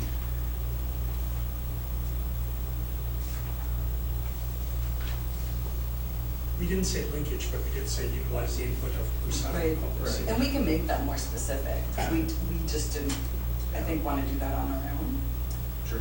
And I don't know the proper place. Well, and when we say utilize the input, that actually opens the door to both linkage session as well as our professional leaders, doing it on their own. And the leaders of the community are already doing this in an informal Right. manner. And so I think honoring the fact that you're already doing that work, which is best practice, and continuing to show our support as a board for that. And then maybe once a year through a linkage session or whatever is appropriate of being able to formalize that in a group conversation. So the other thought would be, also an appreciation for the community that provided us this petition. So I thought that was nice. The last board meeting, the email that we received and a couple people spoke to it. Wait, you're saying you acknowledge that? No, I'm just saying, I'm You're appreciative. acknowledging. We don't need to point it out. Okay. Let's see, I'm all over the board now. And there's this interdisciplinary group paper that was written. And I read through this, and I found myself pretty much agreeing to everything called out of here. And that's pretty rare for me. Sorry. And I think it's really well written. I'm glad we're taking our own, but I just want to throw it out there. Maybe we could also consider being a formal signer to this one. Now, there's a slight difference in this one, and I went through and did kind of an analysis. This one is very similar to the National PTA in terms of the firearms position. It talks about a ban on assault-style weapons, high-capacity ammunition clips, products that modify semi-automatic firearms to enable them to function like automatic firearms. I would say the National PTA arrived at this, I'd say this arrived at this, but I think to most people, this is kind of common sense type of thing. Ours maybe takes a step back, doesn't spell that out, but we're in line with Issaquah and Bellevue, who pretty much did similar things. And then across that spectrum, I'll point it out, Seattle School Board took a further step and bans assault or semi-automatic rifles. And the way I do the math, and I did look up a paper, and sometimes people disagree on this, I think they were citing 3 million assault weapons in the US, but about 30 million semi-automatic rifles. And that's kind of in line with Seattle, kind of going that way. And then I looked at the petition we got from the parents. And it's a great letter. There is an inherent conflict in it because they cite the National PTA and the interdisciplinary group. And they say they're fully supportive of it, which include, and then which include means they're pulling out points which is included in this. But unfortunately, they cite something that's not included in that, which is banning the purchase sale of semi-automatic weapons, which includes also not only the 3 million assault weapons, the 30 million semi-automatic rifles, but probably about 80 million semi-automatic handguns, which that's a pretty big aspect depending on where you are, it is. But I appreciate where you guys were kind of landing in terms of unifying the community. We had quite a So- discussion in the middle of the island about that. I think sign on, I think that's a great way to be more specific without making it part of our resolution. Yeah. I like that. I think that's it. Wait, you said something else in your email. Oh, there's one other thing, I shouldn't mention that, It makes you think, I think you should mention it. but, you know, when this is gonna be sent to our senators, right, or our legislators. And I think we're big into local control of districts. And if somebody said, let's consolidate school districts, and if you happen to be next to a 60,000 elementary school person, you know, you'd say, no, we're local control, we'd like to choose our own destiny. I think we're advocating for not arming the teachers and not arming administrators somewhere in this letter. 150% support not arming teachers, anybody working with children. 99.99999% not arming administrators. But there was that write-up about Toppenish, where there was a superintendent in an area completely different than ours, who was interviewed in the news, and he and some people in his administration team carry, and they take it very seriously. They said they went through the research for a year to do it, school boards to enable it.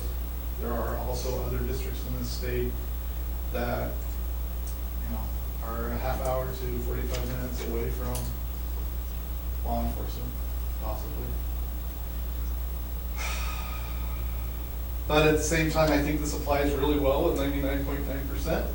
And I think, I'm talking myself back to your letter, I think in those special circumstances, those people can work with law enforcement agencies and essentially deputize those superintendents if they feel like doing that.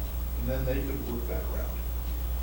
So I'm okay with the wording of this right now. I actually thought you were gonna talk about your Well, I don't even know what I said yet. that. Oh, let me read it. Here. This is more of a humorous thing.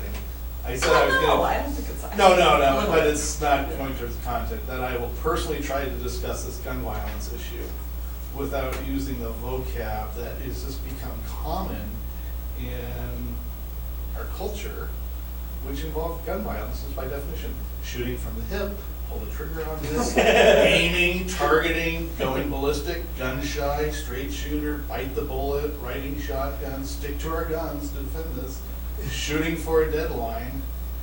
You know, when you're talking about the importance of gun violence and this gun policy stuff, it doesn't sound good to say this stuff. So that's my personal pledge. That made me Try not to think, say I that. like. I love that, and I think that's a great point. So it's randomness, sorry about that. I also want to just quickly touch on the idea of having us sign on to this document, so maybe we can, if there's some consensus on that today, maybe we can even make that an agenda item for.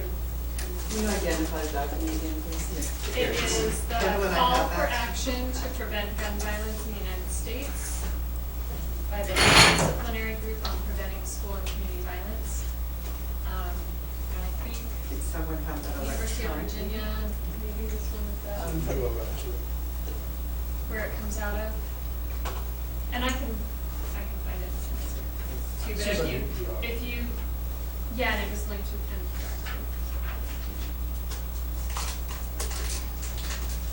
And we really Something to took consider. those as a guide, Brian brought that, and we really took that as a guide in our, In my original notes, I broke them out in 3 tiers I really and like specific sections, and to ensure that we had those embedded within our framework as well.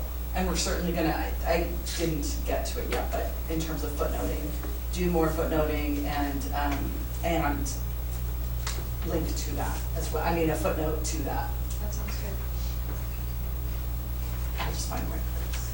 All right, David, you want to? Yeah, I think one of my challenges, I think, was kind of some of what Ralph had gone through. One is, who does this apply to? Is this nationwide or is this Mercer Island? And I do get a little lost between the two of those. I do recognize you try to separate what we're advocating for nationally and what we want to do locally. But then we've also got the added added burden in some ways that we're taking on, that we say we're speaking for the students too. No, not speaking, thanking them for speaking, specifically not speaking for them. That's what I didn't get. Right. I see. So we're not, we are, so at the beginning when we talk about, at the beginning when we talk about the students helping motivate this, and, or was that at the end? At the end when we talk about the student, thanking the students, and you, I think your talk, you started talking about the students having motivated this.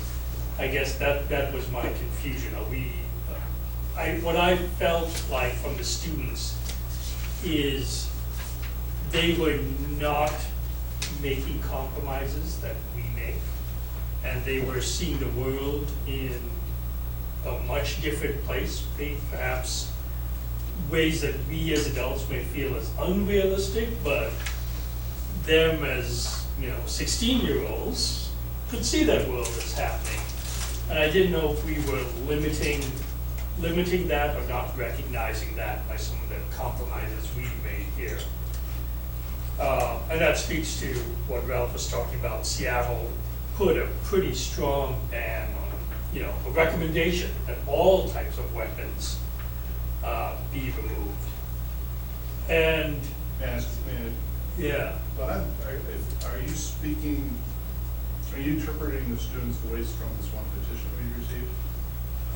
Yes. And I think it kind of conflicts itself with it, because they meant to say we agree with the ETA and the interdisciplinary group, which include, and then they mentioned a much broader thing that wasn't included in it. So I don't know what people were, I don't know what the intention was there. Because it contradicts. Yeah, that's, some of the kids who came to us and talked about not feeling safe and things like that. I think they'd be on a pretty extreme side of this too, which kind of went with me there too. I didn't know if we were undermining some of their requests by what we're saying here or not. So as an adult, and what seems pragmatic and what seems reasonable, what seems inclusive, this seems really good. As a student, and what maybe some students seem to be aspiring to, this doesn't seem enough. And how do we as a board recognize that? And do we need to recognize that?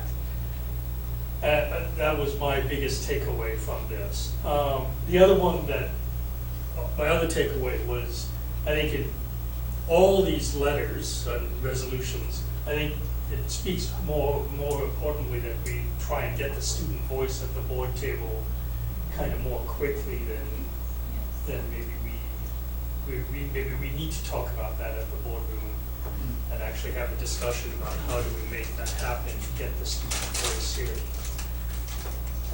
But otherwise, other than that dilemma for me, that am I undermining students by saying yes to this, that's my biggest one.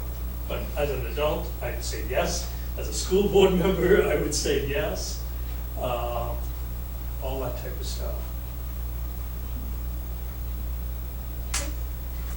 This is great, thank you.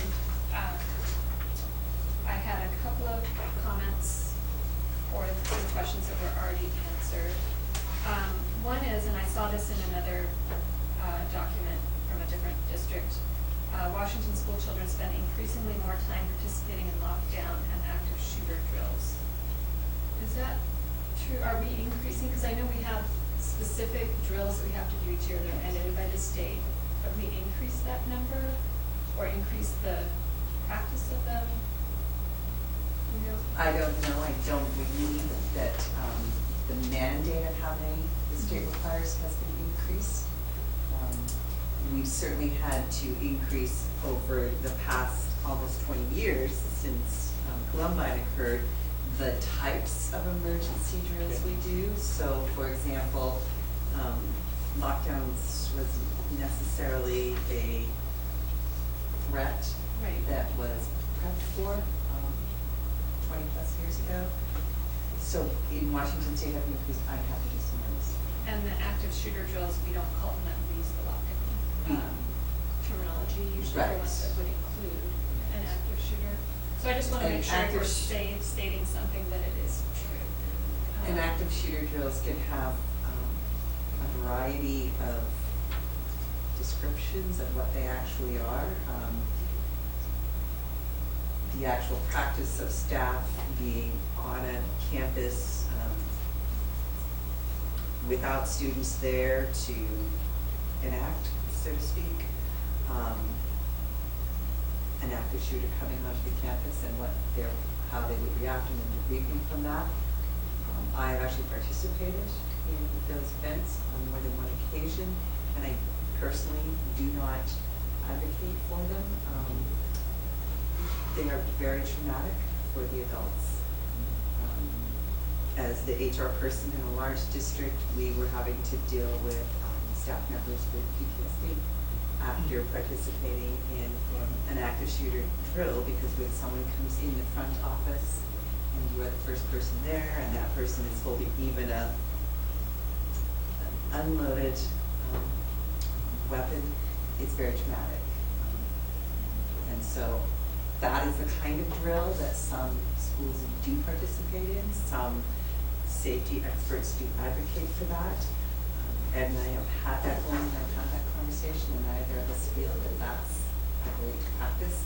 We certainly have to debrief after every incident and every drill and talk through some of the what-ifs that always are generated in people's minds and prepare staff for the possible not knowing what it's going to do, and how do you stay calm and react. And so that kind of taking care of the mental health of staff as well, to make sure that certainly they know this could happen or that could happen. But our first is very similar to the Alice, to alert and lockdown. So maybe, I think it would be really easy to change this, because Yeah. Brian was asking me to find a site that it was more time. So, Yeah. I mean, if we just say, Washington school children spend time participating in lockdown drills. I think the gist of the statement is that it causes anxiety Exactly. for students and staff is Yes. well said. Yes. So maybe Do you want me to on change that. teachers to staff? Yeah, because it is in addition to teachers, the admin and other support staff that contribute to this, and they may be, even, they spend maybe more time on it, than the students, so, thank you. And then, you mentioned some debate about whether to put in assault weapons versus semi-automatic. But I couldn't find either of those words in here. Did you just take it No, out then? Is that what we you're use saying? common sense. Okay, so instead of using the, okay, Right. that's great. I think that's great. I love the part about the letter that the community members wrote mentioning the needs of special needs students, and I appreciate that you included minority students or students of color in there as well. Because I discussed something about that the last meeting.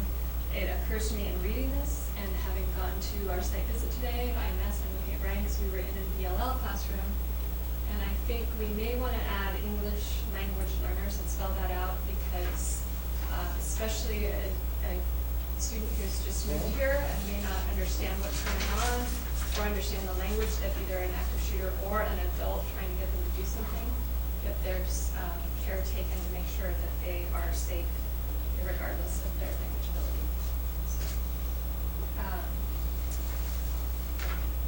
I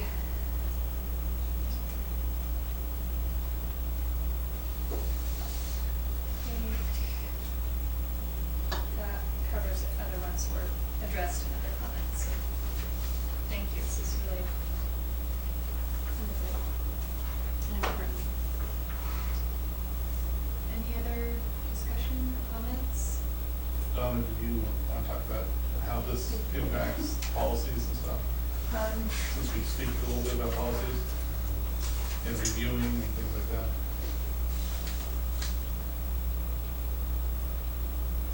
I think that in the points, I'm on the bottom of the second page, the last, be it further resolved, where Tracy was making some points as well, where it talks about policies address the individualized learning needs, so addressing the inclusiveness there. I believe that we're fine there. We have lots of policies that are anti-discrimination and something else currently talk about inclusion, inclusiveness, so I think that's an issue there. I appreciate the input, utilizing the input being broader sense. I certainly don't disagree with the linkage, but do need to remind that there are certain parts of, for example, being a youth concerns meeting that are confidential, and so can't be part of that public conversation, same as our safety plans. There are certain things that we don't put out to the public for a very specific reason. And so I think leaving that broader at this point, perhaps it becomes part of, because there are 2 linkage sessions currently with the city, one at the beginning of the calendar and one perhaps embedding, because our public safety and youth and family services are embedded in our really collaborative relationship with the city, and so perhaps bringing that out as something that one of those linkage sessions we'd like to address these community services that are part of our collaboration, and then that makes it as part of the agenda, and then we can make sure that our chief of police and our director of youth and family services are there as well, versus singling, carving them out as a separate linkage. And it's important that we acknowledge that they're part of that partnership with the city. Did we have a healthy youth discussion at one point? Sorry, we talked to Cindy once about healthy youth. Is that right, Tracy? Didn't she come and speak at one point to the board? Was it a linkage? It might not have been a Should link. they kind of give us the Survey survey results? Yeah, she Right. only comes for the survey results. I see, nothing yes. beyond that. But I know Which is every other she and or Derek have come and spoken with some groups like the Superintendent Advisory Mhm. Committee, or I the see. PTA Council for sure, they've come to that. But that could be something that we could also Piggyback upon. ask for, potentially, is that presentation. Right, and the survey's every other year. Yeah. I So see. That's why we- that presentation. Okay. And that, I think we've gotten that, we've received that during the city linkage session, and it's appropriate because Yeah. it ties in MIYFS and the police. And I think it's also appropriate when we talk about emergency preparedness with Jennifer Franklin, who is in the From the police city. department from the city, and the collaborative efforts we've had with them. I mean, all we do look at is the incident we had this year, and I'm going to ask the reunification, the emergency preparedness, and that was a definite great effort of our partnership with them. And so for having those conversations, again, certain things we can't bring out in the public because we don't release all the plans, but those parts that we can share with, that might be a great place to have some conversation with the city. Yeah, and building on that, sorry. So at the beginning of that, be it further resolved that the board, the team, would regularly review the topic of gun violence and school safety, including, and then it drops down into those other things. So I think during a linkage session or a special session with the city council or with the city, where we just, I think it would be satisfying if we included it in there as well and say, so we have one topic of discussion in here that has to do with school safety and gun violence, and then youth family services can weigh in on that, the chief of police can weigh in on that, the district can weigh in on that. What was important to me is that we regularly, annually, just do a check-in and a touch base with these groups that all touch the subject and check in how are our policies? Are you seeing areas where policies need to be updated? Are you, what is our health? And that goes back to that, I think that goes to the interdisciplinary group as well, of doing a regular school climate checkup. And so I think that is a part of it as well. So yeah, I don't think it needs to be as in-depth. I think the informal session that you have on your standing basis is fantastic, and I support that. And that doesn't need to be formalized, it's great where it is. But maybe a check once a year where we can all come together and topically, and in the public eye, everybody can see that this discussion is happening, that it's a priority, and so our parents do know that we're regularly circling around discussing it. But where that's embedded in, if it's during a regular city linkage that we already have in our schedule, or I think really, for me anyway, this section of the resolution is to say that we will commit to doing on a regular basis, ensuring that this is a priority embedded in And it. maybe, hopefully it won't be, but if so many of these, if we just ask continually, more regularly do a similar resolution, update it with new information. Just because we may have some students of English or English teachers looking at this, the bullet points there need to be in parallel form, like all verbs or all nouns to start with. Because we've got discussing, sure, the best practices utilized. Yeah. Second piece. Yes. Anyone is The one welcome the to set before edit that this was- as much as their little heart's desire, and I will put it all together. I think Kendall has it. One thing that, we really tried to not get in the weeds, even though, we talked about some ideas, and, so much of our, as a former community member that now gets a lot more information than I did, and really putting myself out there to get the information, because I think it's there. We heard it again today from Erin and Mary Jo, but the importance of the one-to-one that students have a staff member to go to, and that they feel comfortable with. As a parent, obviously I know that, but if making that more, even more memorialized more, like that every family or every child, it's identified who their person is. And in whatever, I know it's getting into the weeds a little bit, but it's already happening. And as a way to show the effectiveness and maybe increase the relationships, so that the parents know who their kid is going to, who their student's going to. And that way, it's a lot, filling out a survey and saying, yeah, there's someone I'm comfortable going to, and actually having that person who they know, like that's my person to go to, or I can go to anyone else too, but that's my person. I think that just goes that one step farther, like I said, but I think it's already happening. So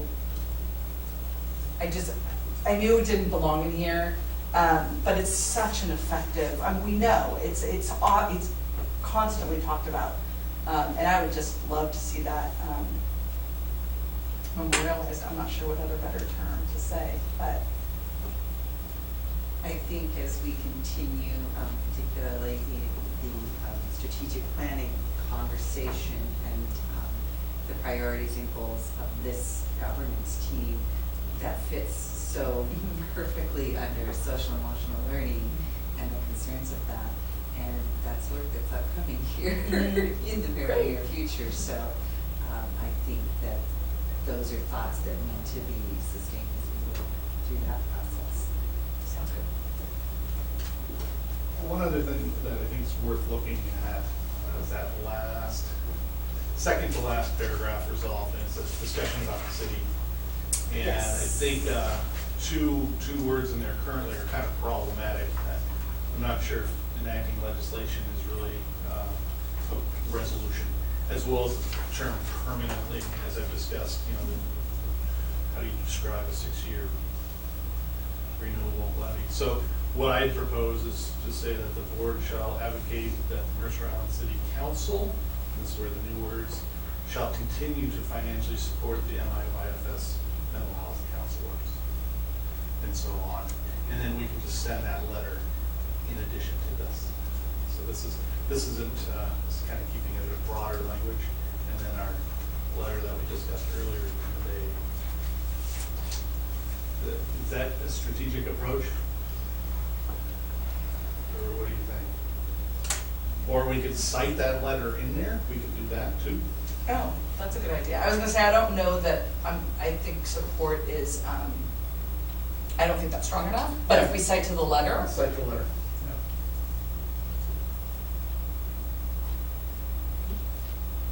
And does the resolution, does this have a number? I mean, how does it work Yeah, with our? 0001. 1-8-000. We would put it in the proper format. Okay, so I just give up. Yes. Okay, got it. As long as We're it's perfect. I'm supposed to know. Yeah, figure that out. Thanks. And we can do that with the letter as well, and if you want the letter to go on board, director's letterhead, we can make sure that all that is taken care of as Right. well before it even posts, so it's. And then, so it'll post obviously in our policies. Is this something that we, well, really both, the letter and the resolution, something that we want to highlight so that our community is aware of it? Because no one's going to go and look for new policies. But it will be on the agenda, it'll come on the agenda first before it is. Right, assuming it acted passes, on, right. right, and then, We can post it on to the. we could post it. If on- if they're both approved, we can post them on the On the website. district website. And the You social make them media. They're not necessarily policies. Right. They're about the documents that the board has taken action on, so they would then be found within the board docs. Right. As official documents there, once they're acted on, and then they become part of that record. There's just been a lot, in doing my research on this, it was all based on news articles that, that it came from. Would it be appropriate to let the reporter know that this is something that So when we are getting ready for our agenda, we do a very small little sending to the reporter, a little ad in there that tells them the time and place of the meeting and gives them a breakdown on things that are going to be on the meeting. So Okay. we will make sure that public input is part of that. I think you're talking more about once it's passed, though. Well, How really, that I work. mean, football Like, prior to Because this. then it's up to Katie Metzger, commercial reporter, to. Who will not be reporting on school boards anymore, we just found that out last week. Katie is now situated mainly on the east side and doing city council. They're downsizing, it sounds like, and so we will continue, Craig will continue to send things to the reporter for publication, but it doesn't sound as if they're going to have a dedicated education reporter. Katie's beat now, so to speak. He was the city council's for, I think, Mercer Island as well as several on the east side as well. So, yeah, I mean, I think it's, what I am asking about both, in terms of making sure that if people do want to provide public input, the next meeting On the is a 22nd. great place to do it, and also then after. And then afterwards, we can do the rest. To that point, for me, this is a really bold step for us as a small group, as a school board, in a small city, everything.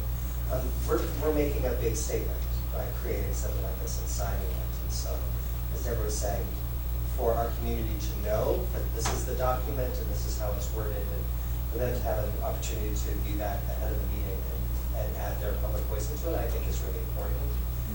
Because we may have a whole ton of people say, stop, don't do it. I don't think that's going to happen, but if that is the voice of the community, I think we need to hear that. I'll just Because go our to job the is to store. speak for them, not just for the 5 of us.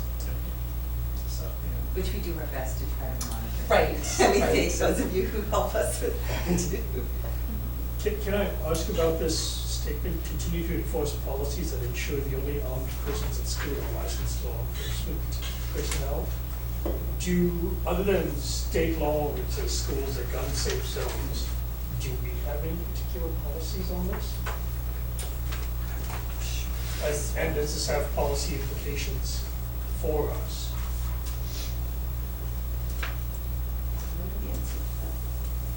I don't, are you thinking there's one specific for us? I know that there is an RCW that talks about gun-free zones, Yeah. and the only people who can be on school campuses are law enforcement, who Yeah. are, of course, can legally carry. So because we follow the law and our policies follow the law, we have a specific policy to say the same thing as the RCW. We may not, but the RCW is the bigger umbrella to cover. If you look at 4210, our policy, it's an admin policy, not a Uh-huh. policy, but it's regulation of dangerous weapons on school premises. And that sets forth the existing policy. Oh, okay, I see. So we do say that already. Right, and I will cite to Not that. people read it. I haven't cited to it, but I will cite to that. That would be And that would be embedded Oh, probably in yeah. our student handbooks and such as well, because that would talk to that specific student policy. Right, and I think it needs, instead of having the handbook reference and direct people to the policy, which they're not likely to do, it needs to be, maybe put in student-friendly language within the handbook. I would like to see that. But that reminds me that there was something in the Issaquah, one that they have on their, agenda for Thursday night. States that whereas Washington state law, they cite the RCWs and the Issaquah school district regulations, and they cite their policies 3240 and 4210, already prohibit weapons and firearms on school properties. I don't know if we want to add in that whereas. I think it's a good point to Yeah. point out Right. that we already don't allow that. There is a law that says. Yeah. Um, And these policies, that would be one way to add in the policy. I think in light of the national policy potentially changing, that's really what this concern stems from. So I was just curious if the national policy changes, you may have local policies that could override the national policy. It can be very confusing And initially, it's, because generally national policy is, This one. well, it doesn't, not for schools so much. It's local control, Yeah. which is state control. So school policies are all at the state level and then the local level. And we as a local have to follow what the state has put in place for our school laws and our school but codes. some way you could be more restrictive or less restrictive than the state, giving you the flexibility. I think there's some very specific laws in place in Washington State that say you cannot be more restrictive in certain instances. So I think that's a It part may of, just depend on the topic. yeah. So what I'm thinking right now, how to do that, so as to not add another whereas, is, and, purposefully, there was lots of language of, don't allow this, and I liked the positive of Yeah. continue to do Yeah, this. I'd like to do And, could say something like, in accordance with Washington state law and school board. And but cite. Yeah, no, and cite it, those cite, policies. yeah. Yeah, great.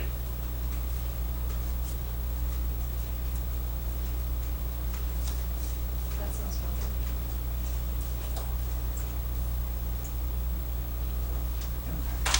So what I'll plan to do is work on these changes this afternoon. Well, and David's been putting some of them in. Oh, I'll put great, some okay, in. so then I will compare to what, I'll just send this. you'll send it to me, and then I'll BCC everyone again, so if anyone has that nitpicky stuff, you can, I guess either do it through me or, I know Kendall's gonna take a look at it as well, so, yeah, let's just kind of keep, And nitpick is in a positive sense too, right? absolutely. I mean, yes, pull out your, teachers pull out your red pens, and do you still do Oxford that? comma or not? Yes. Oxford always. Nothing, wasn't in this document. I know, I actually, some of the, I pulled lots of the paragraphs from other places, I'm like, I don't agree with that comma policy, but I put it in anyway, so. I'm a little comma happy. I'm not comment, I comment in appropriate places. My only other question was, is there any interest in running this up to our friends at WASDA?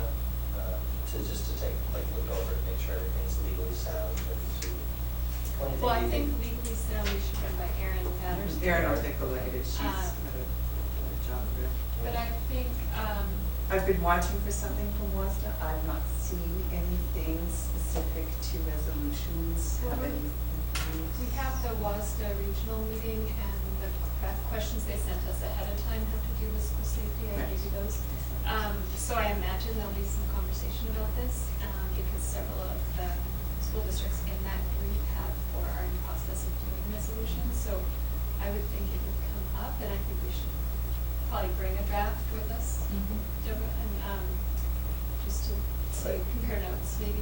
But Erin would be that we haven't able to already done. Absolutely. Yeah, yeah, and I think WASDA's, from their perspective of the whole state, they've got, people in different parts of our state that may not want to do something like this. So I don't see, and I did ask our local WASDA board member, Leland Ty, who's the president of the Bellevue School Board, about what they're doing, and she said they're hoping to hear from districts and through regional meeting, and they're talking about maybe doing, having the resolutions, not resolutions committee, one of the committees that does the proposals for the legislative conference, writing up something for that, for the next conference in October, and having it be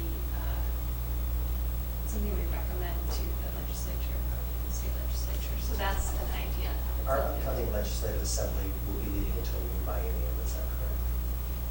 Yeah, I think so. Yeah, makes sense.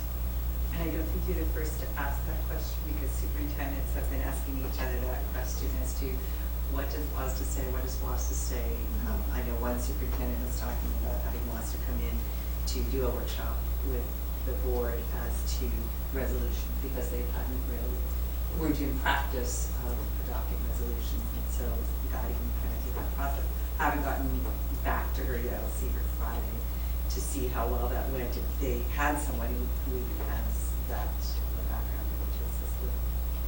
Yeah, I know that WASDA does that from the Office of Superintendent, the Public Instruction, and as well from the legislature when something changes that level. They break it down at the main WASDA office and look for those implications in policy across their general sample policies, and then deliver that down. I didn't know sometimes we log things up in the opposite direction and say, we think we've done our due diligence and we're making the right. And I think if something comes up at the Thursday meeting that is new for us, that maybe we could have one of us report on it and like copy everybody. And as we get through this and report on start it. to review, if we have some big red flags go up as we align with specific policy things or laws as we start referencing them here, we'll make sure that we notify you that red flag here, we need to either change this wording or adjust the vocabulary or cite the specific law. We'll make sure that you have that as well. And if any of you get emails from the community that isn't copying the whole board, you could either blank copy the board or send it to me and I'll send it out. I'm happy to reply to those as well. So. That was one of the things, I gave this to Deborah before the meeting, but we cite down here, number one, Lori Rosa, and the horrific day is cited for that number of the third leading cause. I got a little sketchy about that. I was like, that's, so I actually found the original source study that was done. So we might adjust that. But Yeah, no, it's all an of old, it. it's like I think it's a 2014 study that was done or finished and published originally in 2014, and then it was just re-updated in 2017. So it's, that's a pretty big statement to make in there, so I wanted to ensure that we had the actual study. Yes. Thank you. That's great. And if someone sees something that there isn't a site for that they want one, let me know that. I mean, there's a few I'm gonna look for as well. And I'm gonna say to the NPR, the 8 things too, I'll find a good place to put that. interdisciplinary. You know, yeah. All right, Just any if you're trying to other, just- Oh, wait. The eighth step. Are you gonna cite that there? I'm gonna cite it to something. I'm gonna cite it so that if people wanna go look Oh, at it. okay, gotcha. Or actually, should we, since we're gonna consider this, that we're just talking about, the previous letter, and then also adopting the interdisciplinary, should the interdisciplinary also be uploaded? that's. That was my question. Okay. And are people feeling like that's a good plan? Has everybody read it? Yeah. Okay. And yeah, so I'm gonna Okay. cite to it in here as well. It might be nice, you know, I've kind of gone through it, you know, there's a lot of scientists and physicians who have endorsed it, there's a lot of universities. Might be nice if somebody contacted the person who's been spearheading this and see if it would be helpful. I'm assuming they're still looking for. There's at least a school district on there. Yeah. Yeah, but just to double check. So we're not- I'll take care of that. That'd be great. How about if I cite to where we say allows local governments to enact common sense local gun policies, cited there as a reference to these are common sense gun policies, without us having to spell out what we think or is that, okay. Yeah. So what's for dinner? What do we get ordered for us for dinner? You want to stay together the rest of Yeah, this? That's okay. Breakfast, lunch, she swears. Thank you all for bringing such thoughtful comments and great behind the scenes, so to speak, work on the committees and for just everybody listening and being respectful and appreciate everybody's work. Thank you, And what a Tracy. lovely site visit we had this morning. Yeah. Okay, so if there's nothing else, we're doing this. Do we need a motion? Yes. Sure. I'll make a motion that we're adjourned. I'll second. All those in favor? Aye. Opposed?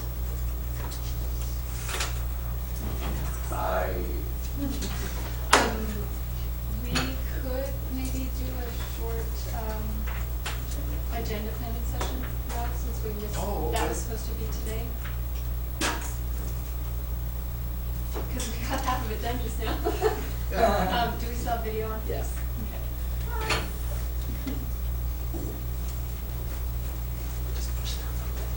Just go up to your office then? Yeah.